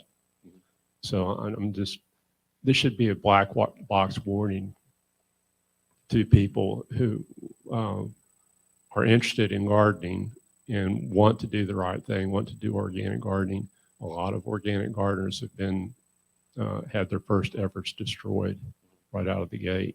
So aminopyralid, and it goes by the trade name grazon. okay. And you just have to be really careful about sourcing whatever composted ingredients you put in your yard. Absolutely. That's definitely a fair point. I'm not sure about that specific chemical. I do know that if you get microorganisms in your soil, it will break down glyphosate. It will consume it and break it down into its ionic form. I'm not sure about that chemical specifically. So microorganisms cannot break that down. Okay. Well, good thing in natural farming, you don't need to use a lot of manures. We actually use a fish amino acid. It is a fermented fish, and that's all the nitrogen that we need on our system. Requires very, very tiny amounts of this. You're not having to go spread giant layers of compost on your soil. You are making a readily ionically available natural nitrogen made from fish, and when you use them in very tiny amounts, they are immediately available to the plant. So definitely that's a good idea. Watch out for where you source your stuff. I mean, that's part of being a farmer, is making sure that you're sourcing this from, reputable areas. And hopefully with the system, you don't need to go outside and get anything from anybody else. You can do this all on your own land. Right on. Okay, I think Derek might have a question in Mexico. Let's give Mexico some love. Mexico, there they are. So hey, we appreciate you, man. It's important, critical information, and I want to thank you not just for the information, but for sharing the information. Anyone out here have a question for John? Not sure. Did you guys have? Hold on one sec, Sean. Did y'all have a question in Mexico? I don't think so. Okay, all right, okay. Okay, all right. Thank you so much. Give it up for Sean Hawkins, ladies and gentlemen. We got one if you want to come up here. If not, yeah, we got one, John. If Sean wants Oh, to. they do have one. Bring Sean Hawkins back, ladies and gentlemen. Come on, Sean. Come on back. The people they want more Sean. We can't get enough of that Sean. He's Sean it. Want the live stream audience to see you as well. Okay, here comes the question. Let's watch over here. Thank you. Thank you so much for this presentation. Wanted to verify, what was that mixture again with potatoes and salt? What does that do exactly? Can we apply that? The idea is we're going to take a diverse biological inoculum, such as untouched leaf mold from the forest, from an area of your yard that you have not mowed or touched in a very long time. And those microorganisms are what nature is trying to do in a forest system. And we're going to take those, little piece of it, and we're going to put it into some water with a food source, a starch, like the potatoes. It's going to break down those potatoes and consume them, and then they're going to grow and populate in this water. So now we've taken these natural, native microbes, and we took a small amount of them and blew them up into this huge amount. Sorry. We take these indigenous microorganisms and we put them with a food source like a starch, and they will regrow and populate. And then we take this water and we drench it into our lands, and that will restore the microbes that have been lost due to tillage and chemicals, fertilizers, and equipment being run over it and compacting it. Okay. Salt, sea salt. You Sea use salt. sea salt. Yeah, sorry about that. It is sea salt, potatoes, and a fungal inoculum, like leaf mold, something that's got like some little white fuzzy hairs growing on it. Awesome. Thank you, Sean. Thanks so much. I'll give it up for Sean Hawkins, ladies and gentlemen. All right, me and Derek. Okay, so John, back in 2000, can you guys hear me? Everything's going good? We're good. All right, we're good. All right, back in 2015, I had this idea. I was concerned about, I realized there's so many people that believe in the principles of freedom. I believe there were so many people that was Klaus. They're trying to tap in and wreck the show. They're like, dang, those guys are hitting hard. That last speaker is going to disrupt our whole agenda. Let's go and muck them up a little. But you can't muck up an idea whose time has come. Yeah. Okay, we're rolling with the punches today, in case you can't tell. Hey, I just want to shout out Derek Bros. I love you. I know you guys are working hard. We're working hard over here. There's a lot of behind-the-scenes stuff that a lot of people aren't aware of, but just know we're working hard for you. And I appreciate you and Ramiro and the whole team down there for doing what y'all are doing. Same goes to you at Texas. We appreciate you guys.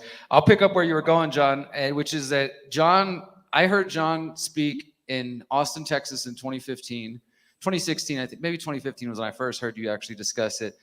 What he was just calling the Central Texas Mutual Aid Society at the time. And it was this idea of organizing in small groups, local groups, coming together to grow food, to get out of the banking system, to homeschool the kids, to do activism, just support each other, mental support, emotional support, all these kinds of things. And imagining what the world might look like if people started to do this everywhere. And so he was like, I'm going to do this in Texas. I went, and specifically in Central Texas, and I went to hear him speak. I was super inspired by it. This idea eventually he started to call Freedom Cells. And in 2016, I started the Houston Freedom Cell. And at that time, John was starting to have his lovely, amazing children and was obviously busy being a father. And I just really dove into the idea. And from about 2016 till 2018 or 19, did dozens and dozens of videos and hundreds of interviews promoting it. But more importantly, actively creating Freedom Cells in Houston, bringing together groups of 7 to 9, 10 people, but 8 is a number we strive for, but don't get caught up on the number. The point is coming together in local groups, meeting regularly, not just social clubs, not just activist groups, but people who are actively setting goals and helping each other accomplish them. Hey, within 6 months, we want to be growing our own food. Okay, what do we need to do that as a group? Let's sit down, talk about it. I have this skill. I have this resource. Let's work together to make it happen. And collectively exiting from the systems. Now, in 2016, 17, 18, 19, there were people paying attention. If you go back, you can find me writing in my books about this, talking about this for years. But it wasn't until 2020, I don't know what happened in 2020, but all of a sudden everybody woke up, and people who maybe never thought they needed community or to know their neighbors or maybe they knew the world was having some problems and heading in a dangerous direction, but they felt like, oh, whatever, I've got all kinds of time. Then COVID-19 happened, and for a lot of different reasons, people started to question the way governments were responding, lockdowns, mandates, firing people, coercion, restrictions on travel, putting ankle monitors on people, forced quarantine, all these things happened, kids in bubbles, so many other things, and really started to question whether or not they wanted to put their faith and trust in things like governments. And the Freedom Cell Network went on our website, freedomcells.org, from about 1,000 or so people to 35,000 people where it's at now. Because people are ready for solutions. People want solutions. I assume that's why you guys are here and why everybody in Texas is there. So I just want to say, if you don't know about Freedom Cells, we'll be talking more about it. I know John and I will be talking about it tomorrow during our presentations, but you can go to freedomcells.org and you can sign up, get a free profile. We have maps on there specifically that help you find people in your local area, find groups in your local area. If there's nobody there, we nominate you to start the Freedom Cell in your community. It doesn't mean you need to come to Texas, you have to come to Mexico. We need this to be happening all over the world. And this is, for us, what is going to be the staging ground for the parallel society we're trying to build. It starts by each of us coming together on the local level and starting to create systems that are outside of their system. So for example, food production systems like we're talking about today, getting out of their food system, right? Grow your own food, building local support networks. That's perfect for what we try to do with Freedom Cells. So please take these ideas in, go to freedomcells.org, sign up. And anything else you want to add to that, John? Yeah, I'm always looking for nuggets of wisdom and lessons. So this experience with Derek and I, right? I want to point out that while ideas are important, action is what matters the most. Because I had an idea whose time has come, but at the time I was broke and I had kids and I did the broke activist thing. It was rough. Then I did the broke activist father thing. It was hell. And I felt really unfulfilled as a father, like I wasn't doing my role to provide for these kids. Thankfully, I'm crushing it nowadays. So we got a good life for these kiddos. But nonetheless, I had an idea. I spread the idea a couple times. It didn't really pick up and I pulled back. It wasn't until Derek took the idea, put some major, massive action behind it, that it turned into the network that it is today. So we all got ideas, but until we put power behind those ideas, until we take action on those ideas, at the end of the day, we're just sitting around stuck in our head. So earlier I said it's an idea whose time has come, but really it's action whose time has come. So thank you so much. And everybody, if you're not a part of the network, now's the time to join freedomcells.org. Who's part of the Freedom Cell Network and the Telegram part of the group? Freedom Cell Network here? Let's go. Hey, It's most of the crowd. We're doing a good job, Derek. Let's see if we can get a commitment. Show the from hands Texas over here, and ladies and gentlemen. Mexico. Can we get a commitment from Texas and Mexico, everybody who doesn't have their hand raised, to at least visit freedomcells.org today? And Let's go go. check it out, read the principles, learn about it, and see if you might commit to joining and learning more. I promise you, you'll find people near you or close to you, people who are like-minded, who are looking to create a better world. And if each of us do that, we can take the Freedom Cell Network from, what does it say now, 35 something?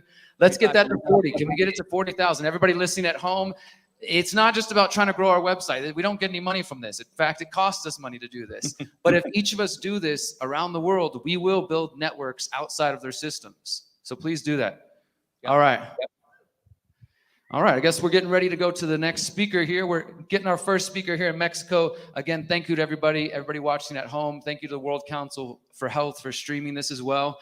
Our next speakers I'm really excited about because, as you've heard this morning and yesterday, we offer a wide range of opinions here. We don't expect everybody in this room or at home or in Texas to have the same views or same opinions. We have a diverse, intersecting movements going on, but there are certain ideas that I think unite us. And despite our differences, we have a lot in common. So we want you to hear from people who think that being a carnivore is the answer, being a carnivore all the way, eat nothing but meat. And you're also going to hear from people who are vegan. And in terms of today, we're talking about permaculture, people who maybe use, like Sean was talking about, using fish in his growing methods. That's one way. We're going to hear now from some folks who are doing amazing work in many different areas, from natural law, veganic permaculture, their own farm. I'm excited to hear more. I hope you guys are too. So please give a warm welcome to Paul and Lauren Bell. Come on down, guys.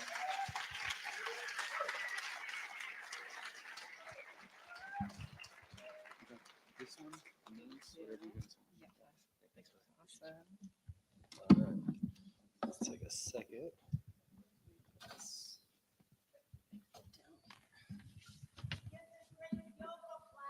Oh, yeah. Oh, thanks. Yeah, thanks. She was there. We'll talk about that.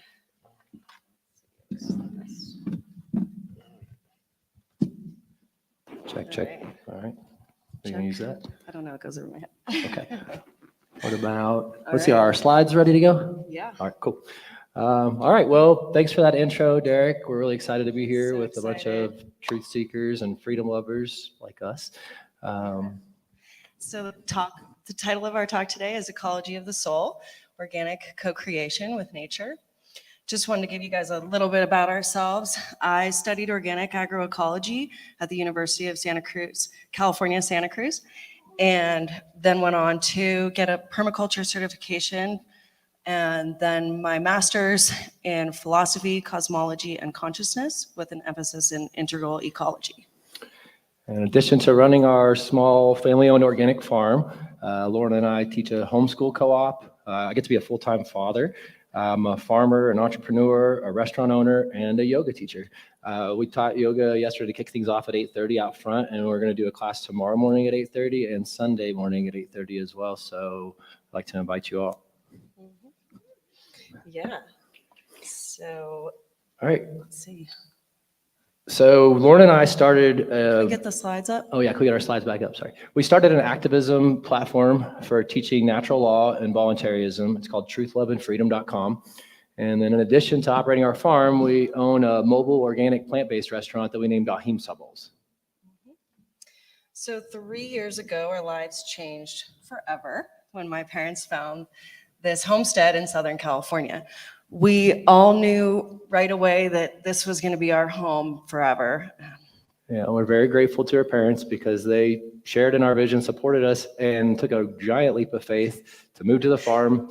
And they also took a giant leap of faith to stay home and watch our two kind of wild boys while we came to Mexico. So we just wanted to say thank you. They're watching this morning. Thanks, Nana and Papa. So when we were moving, something really magical happened. My father was going through his things and he found a drawing from when he was 7 years old. And here you see it's this little farm with a barn and a pond and these hills in the background, and the sign across the top says Blue Hill Farm. Yeah, so fast forward 70 years, and it's pretty obvious what we were supposed to name our new farm. So we're going to show you a couple pictures from Blue Hill Farm. We've got about a little over an acre of food growing right now, but we have plans for a lot more in the future. We have our citrus grove, which we juice and bottle and sell that juice in our restaurant. We also have a big variety of fruit and nut trees. We have herbs, berries, medicinal plants, vegetable gardens, and everything we grow is 100% organic and plant-based. We also teach permaculture classes and give farm tours. These are a couple pictures from our compost station. And these are some pictures from where we hold space for our community on our farm at our activation empowerment retreats, where we're doing similar things as we are here at the Greater Reset. And we invite anybody to come up and speak about something that is helping transform the world in the same way. Solutions-based. We're really proud of our community and all the information that they bring and their talents that they share. And if you want to find out more about that, we share all of that on our YouTube Truth, Love, and Freedom channel. There's a ton of great content there, and we love you, Truth, Love, and Freedom family. Sorry, we'll shift gears now and start talking about what we came here to talk about. We're going to open up with this concept of shallow ecology versus deep ecology. Shallow ecology basically comes when you feel like nature is only valued as far as how useful it is to you. And that's the same kind of shallow ecology that conventional science, conventional medicine, and conventional agriculture often engage in. The good news is that we are conscious beings, and we have the ability and the responsibility to go deeper. And this deep ecology is really simple. It comes from an understanding that we are one with nature. And this wisdom will inform all of our choices and our actions. So there's a classic philosophical definition of the word soul. It's an animating or vital principle inherent in all living things that endows it with the ability to grow and reproduce, to move and respond to stimuli, and to engage in rational thinking. By this definition, we are not the only beings in this realm that have a soul. And knowing this deepens our understanding of ecology and our soul's relationship with nature. There's an old saying that the gardener's shadow is the best fertilizer. And as it goes, the soil and the soul come first. The soil represents nature and sustains all life. Everything comes from the soil and returns to the soil. In this way, the soil is the one thing that connects us all, just as the soul is seen as the animating principle inherent in all life. So in this sense, the soil and the soul are interchangeable. It's an organic co-creation with nature.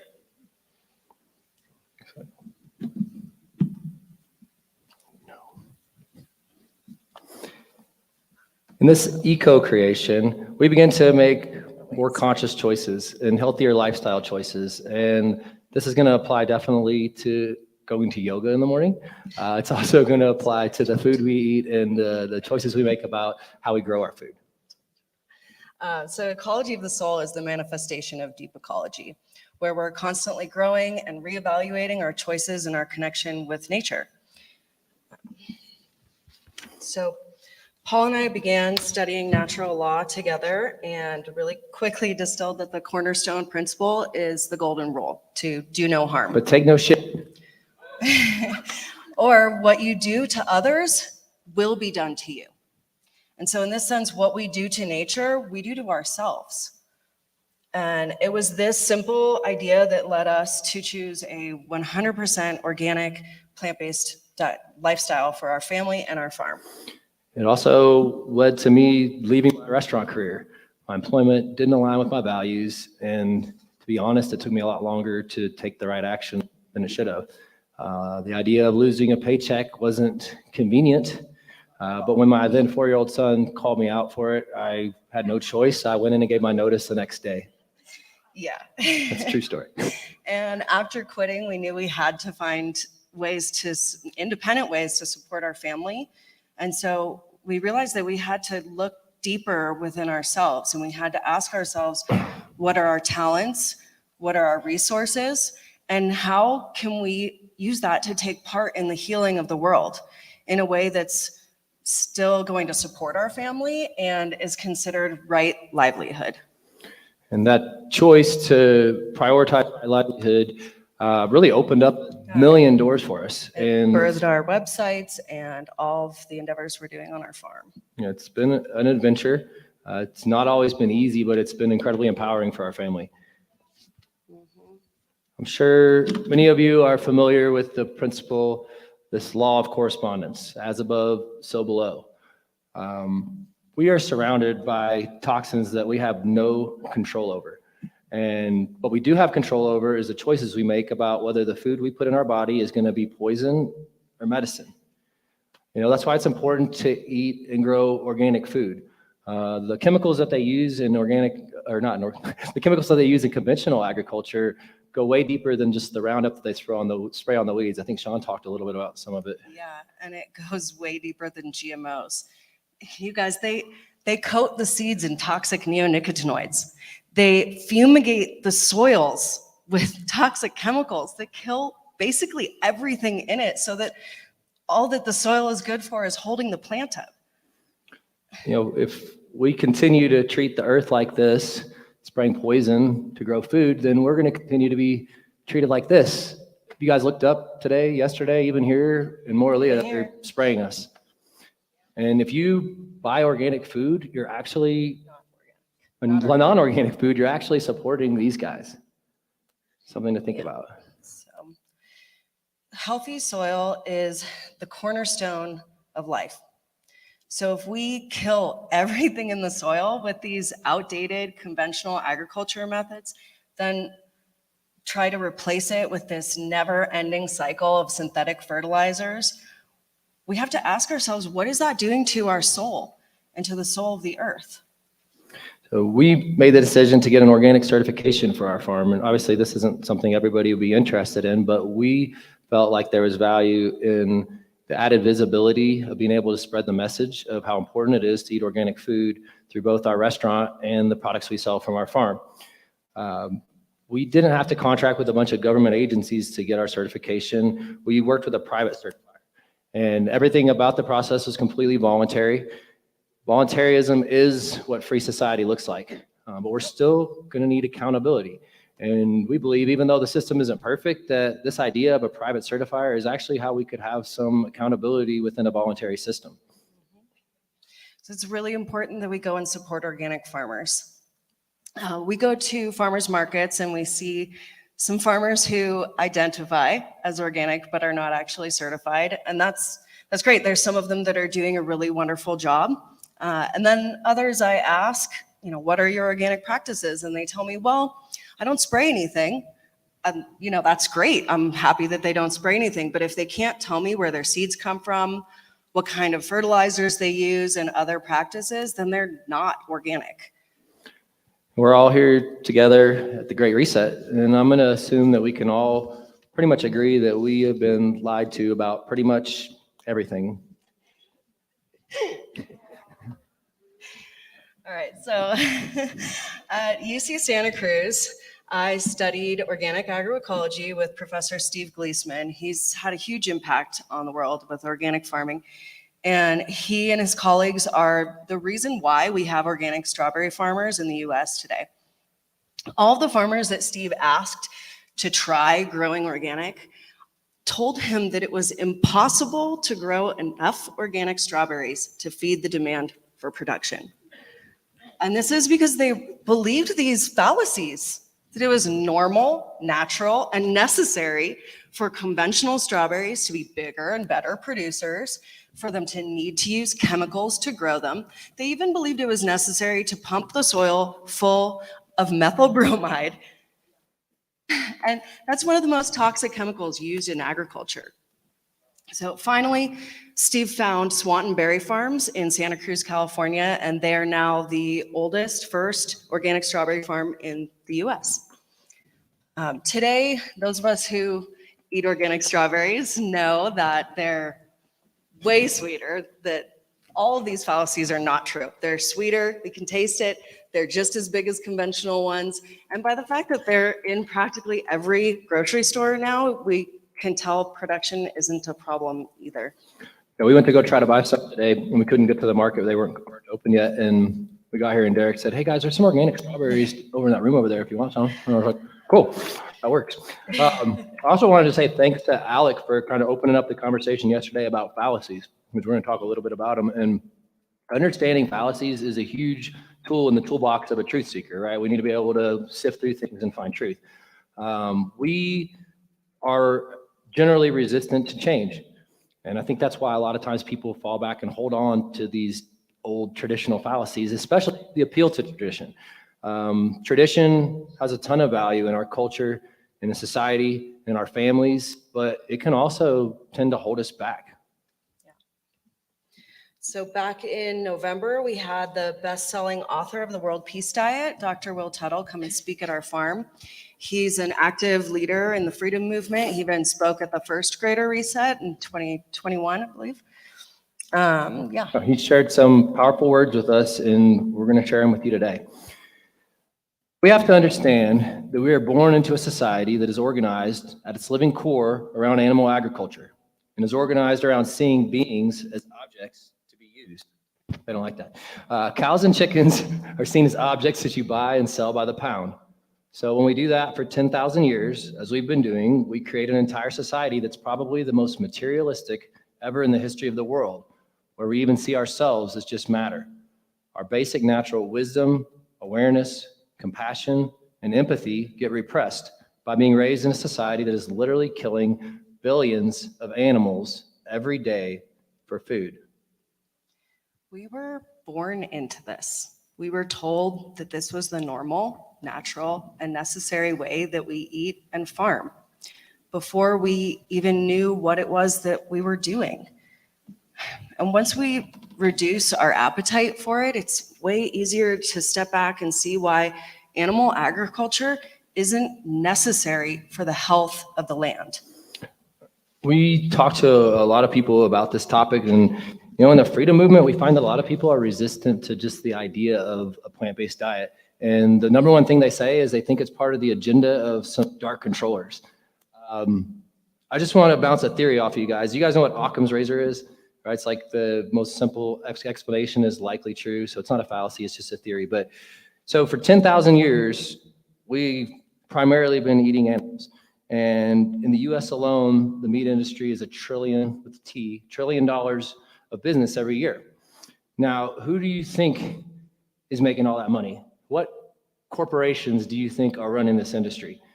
And if you think that the dark controllers didn't want us eating animals for 10,000 years, don't you think they would have already stopped it? Here's my theory. This is happening. This is evolving. You go to the grocery store, you can see the plant-based options that are out there. People are moving past and out of this paradigm, and these efforts can't stop it. And if they can't stop it, what do? Co-opt it.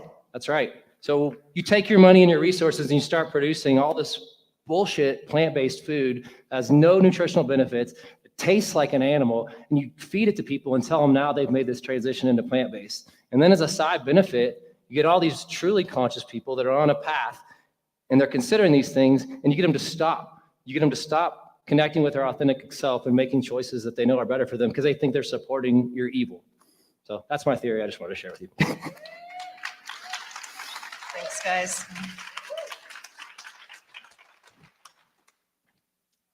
Let's see. So ahimsa is the Sanskrit word for respect for all living things. In this sense, ecology of the soul in action, we like to call ahimsa homesteading. Animals are still on the farm, believe it or not. A lot. They're just not being consumed or exploited. Instead, ahimsa homesteading attracts wildlife to the land that's being worked with for the same benefit that animal agriculture supposedly gives us. Our relationship with our pets is in alignment with ahimsa. In addition to some sweet cuddles, our bunny Henry here poops what some people call liquid gold. High in nitrogen, rabbit droppings are still considered a cold fertilizer. You can put them directly on your plants, or you can make an excellent compost tea with them. But you know, the true value of our animal companions happens at a soul level.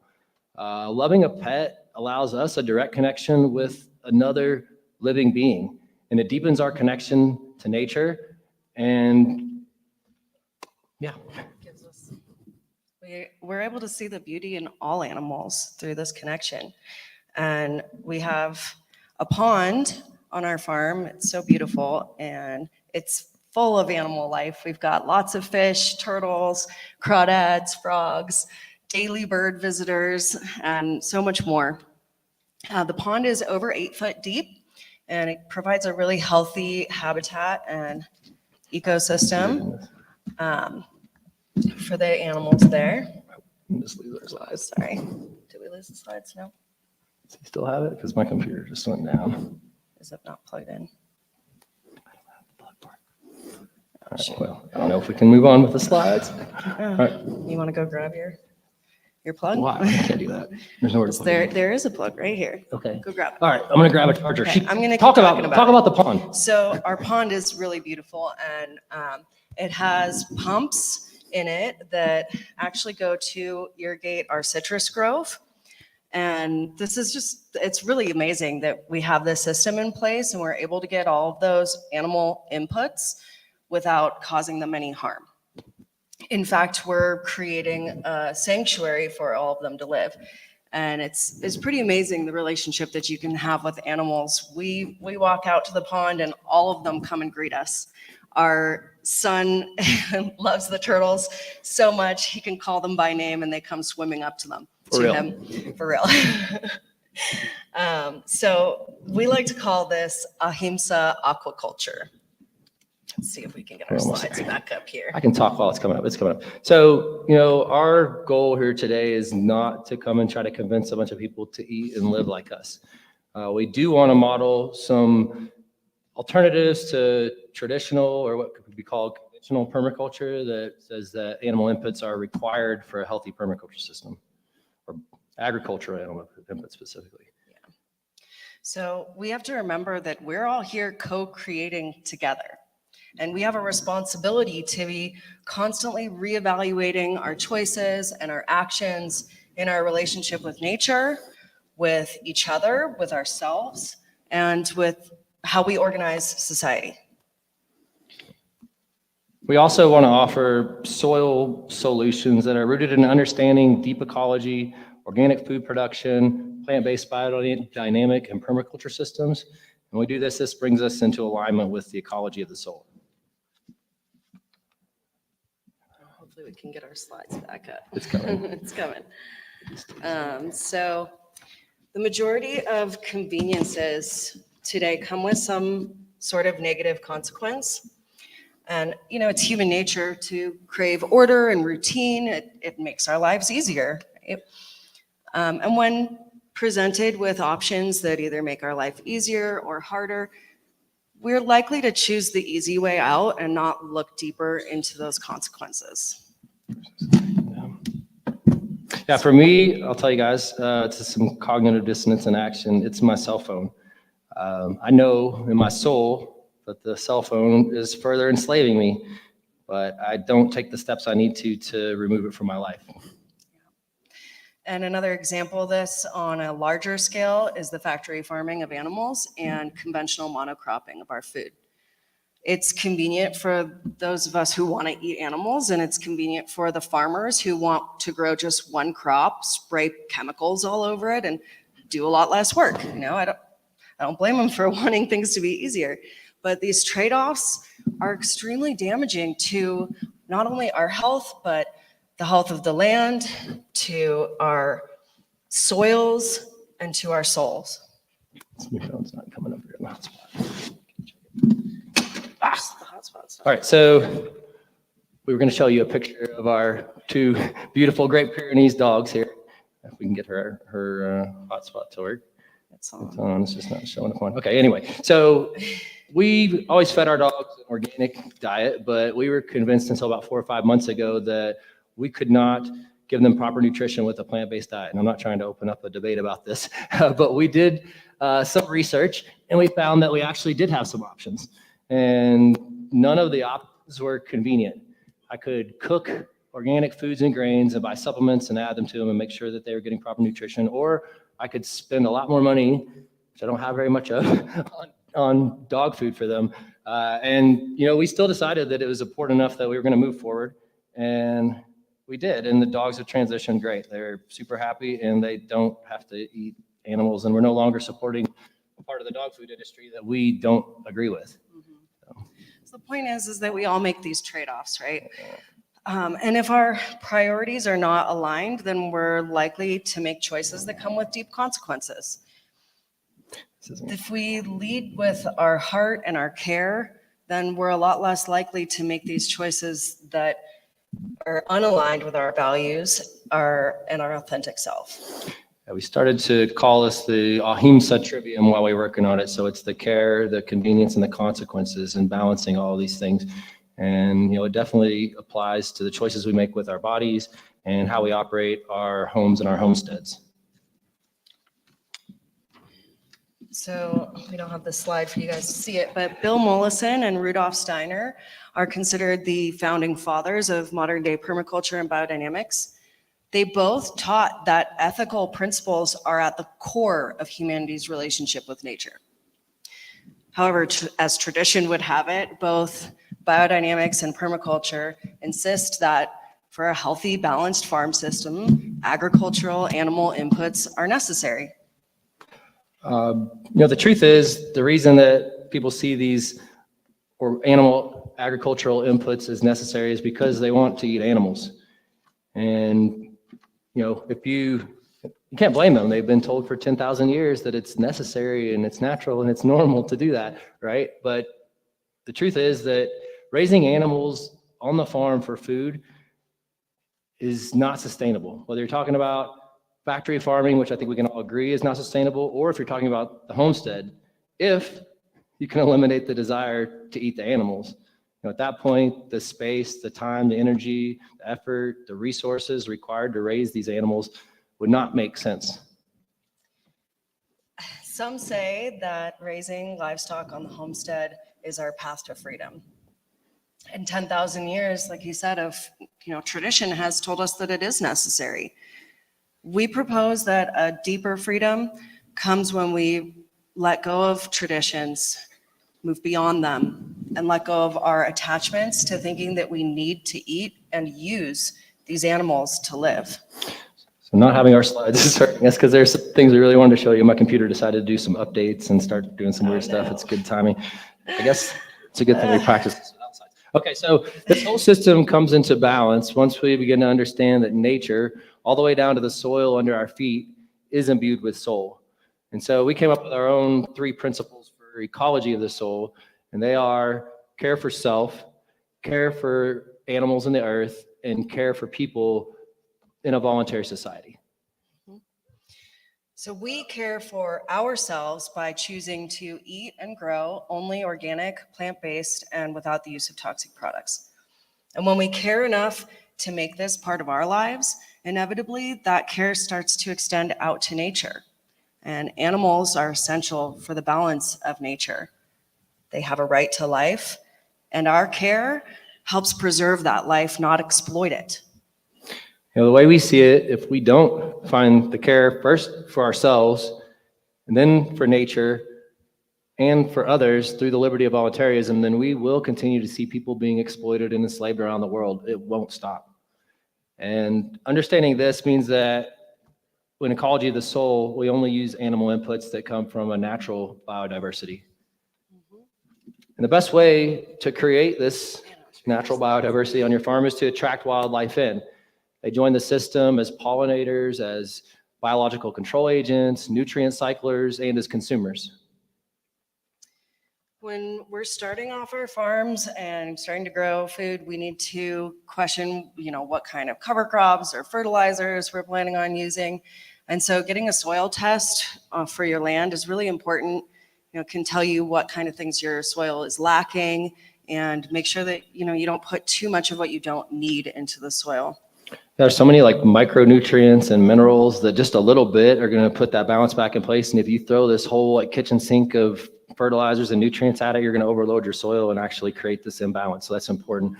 Another thing, adopt no-till methods whenever you can. Disturbing the soil is always the last thing you want to do. Keeping that intact is going to hold your land together. So there's a lot of options there. So only planting one crop year after year after year really depletes the soil of its nutrients. So if we can start learning how to intercrop or companion plant, where we're working with multiple plant species at a time, then we're able to really bring that balance back into the soils and reduce pests. There's tons of benefits from this. And a great example is corn, beans, and squash. And they grow so well together, benefiting each other with all the things that they need, that they're called the Three Sisters. Yeah, and corn's not that hard to grow. I would say that beans are probably the nicest sister. Legumes make great cover crops as well as companion plants because they are nitrogen fixers. So they literally take the air, they turn it into nitrogen, and they put it into your soil. Yeah. So, cover crops are a really great way to fertilize your soil naturally. Cover crop is a seed that you will spread like we do in the understory of our groves, and can also be used in between rotations of your crops, and it brings that balance back into the soil. You can chop them and drop them and leave it as mulch. You can even pull them and create teas with it and put it back into the soil for that benefit. I did want to say one more thing about beans. I've heard these theories that beans are food for slaves, but I will tell you that they are an excellent source of plant-based protein and vitamin B12 for my healthy, strong, brilliant family of sovereign beings. Yep.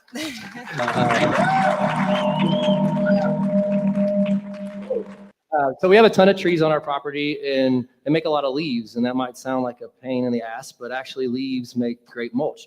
They hold in moisture, they help maintain balance in your soil, and eventually they themselves turn into soil just like all of you will, and us. And things along that we're talking about here that have multiple benefits, Paul and I like to call feeding two birds with one stone fruit. Yeah, that's the Ahimsa way to say that, and you can do that if you want. It's better than killing them. So composting with all of your leftover kitchen scraps is a really easy way that almost anybody can make their own fertilizer. And it's really important to know though that there's certain things that don't belong in a compost, like orange peels. They have a long time to break down, so they're not the best thing to throw in there, including animal inputs. You're not supposed to put any sort of bones or any leftover animal parts because into they your rot compost. and they attract the wrong type of pests into your compost. We've done a lot of research into this, and Lauren told you her background. And one of the things that we found is that in traditional biodynamics, every single system that they say requires biological animal inputs has a plant-based alternative that is equally or more effective. Kelp and kelp extracts make one of the best fertilizers you can get. You can literally, Sean already talked about, you can chop down weeds. You can take medicinal plants like dandelion, chamomile, yarrow, nettle. You can even use oak tree bark to make a great compost tea. So we aren't breatharians yet, so we're still interested in long-term productive food sources. We had a great slide here that shows you some of the stuff we're doing. We have tons of great slides. Sorry about that. So mushrooms, if you like mushrooms, they're really easy to grow and wonderful productive food source. There's so many different ways you can do it, and you can research this. We chose to do it the old-fashioned way by growing them on logs from trees that we've gotten from our own property. Fallen branches. Fallen branches, but they have to be healthy. They can't be deteriorating already. You want to make sure the mushroom spores that you put in there are going to be able to actually take over that log and not be competing with anything else.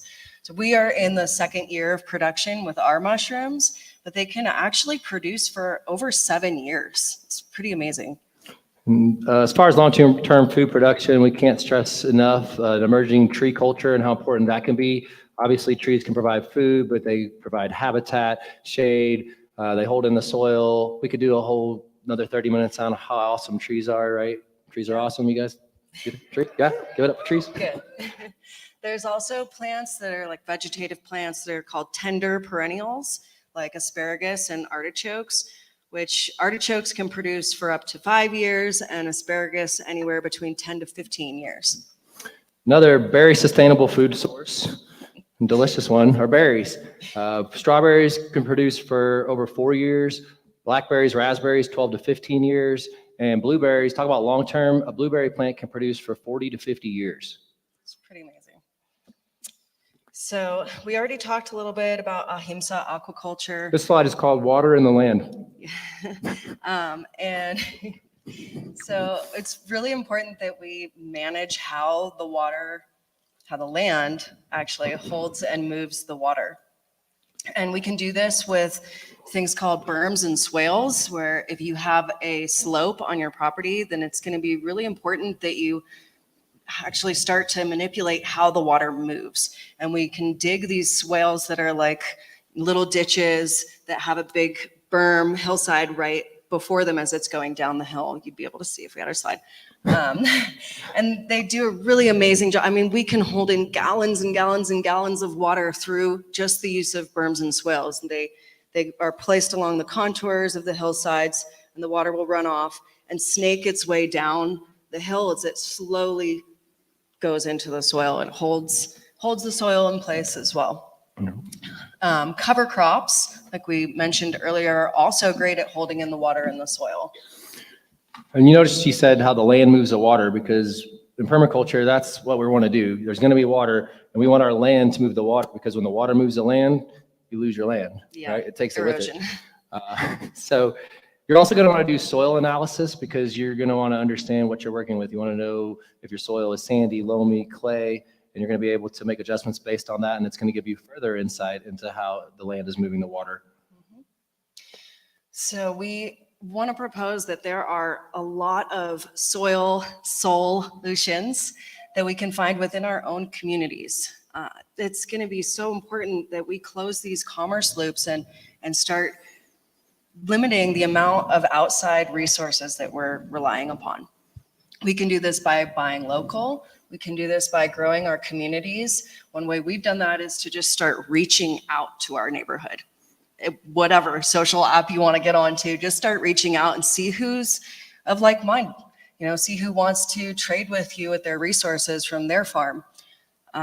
This is just, it's such a wonderful way. We actually have a bunch of friends. This is a slide of all our community partners.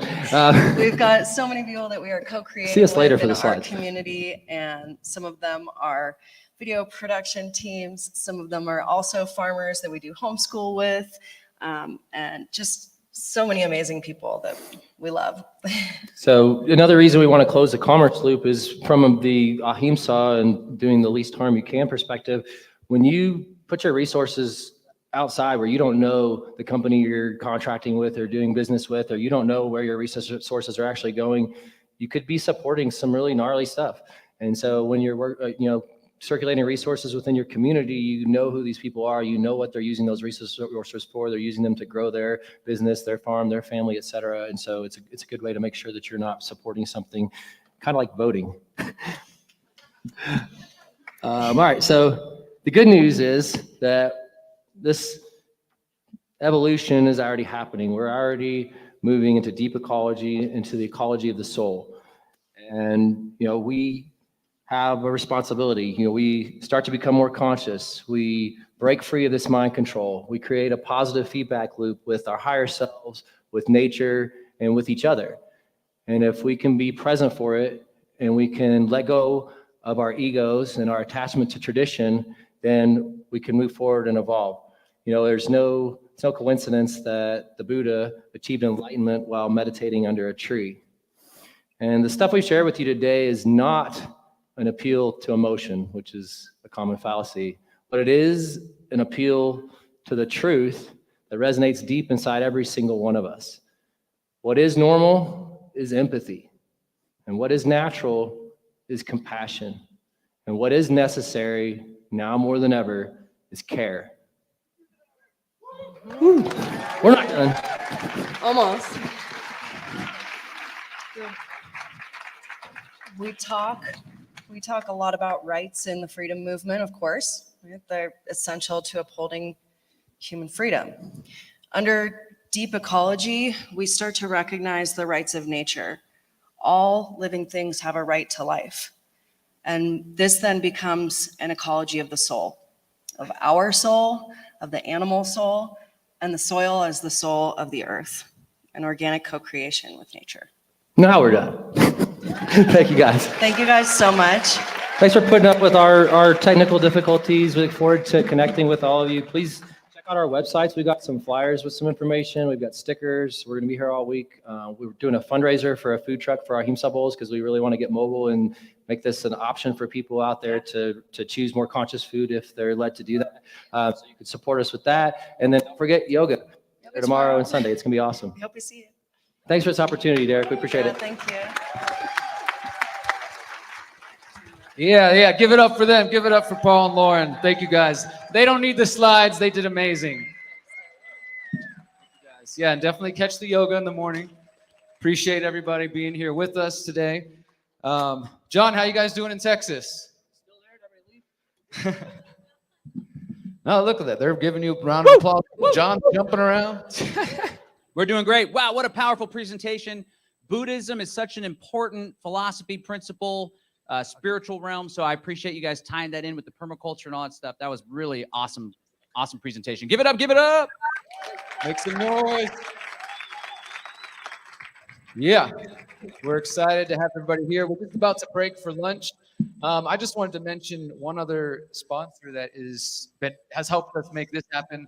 One of the many sponsors. Has anybody heard of the Higherside Chats, THC? Greg Carlwood. If you don't know him, I encourage you guys all to check it out. TheHighersideChats.com. I've been a guest several times. John's been on the show. I think Ramiro's been on as well.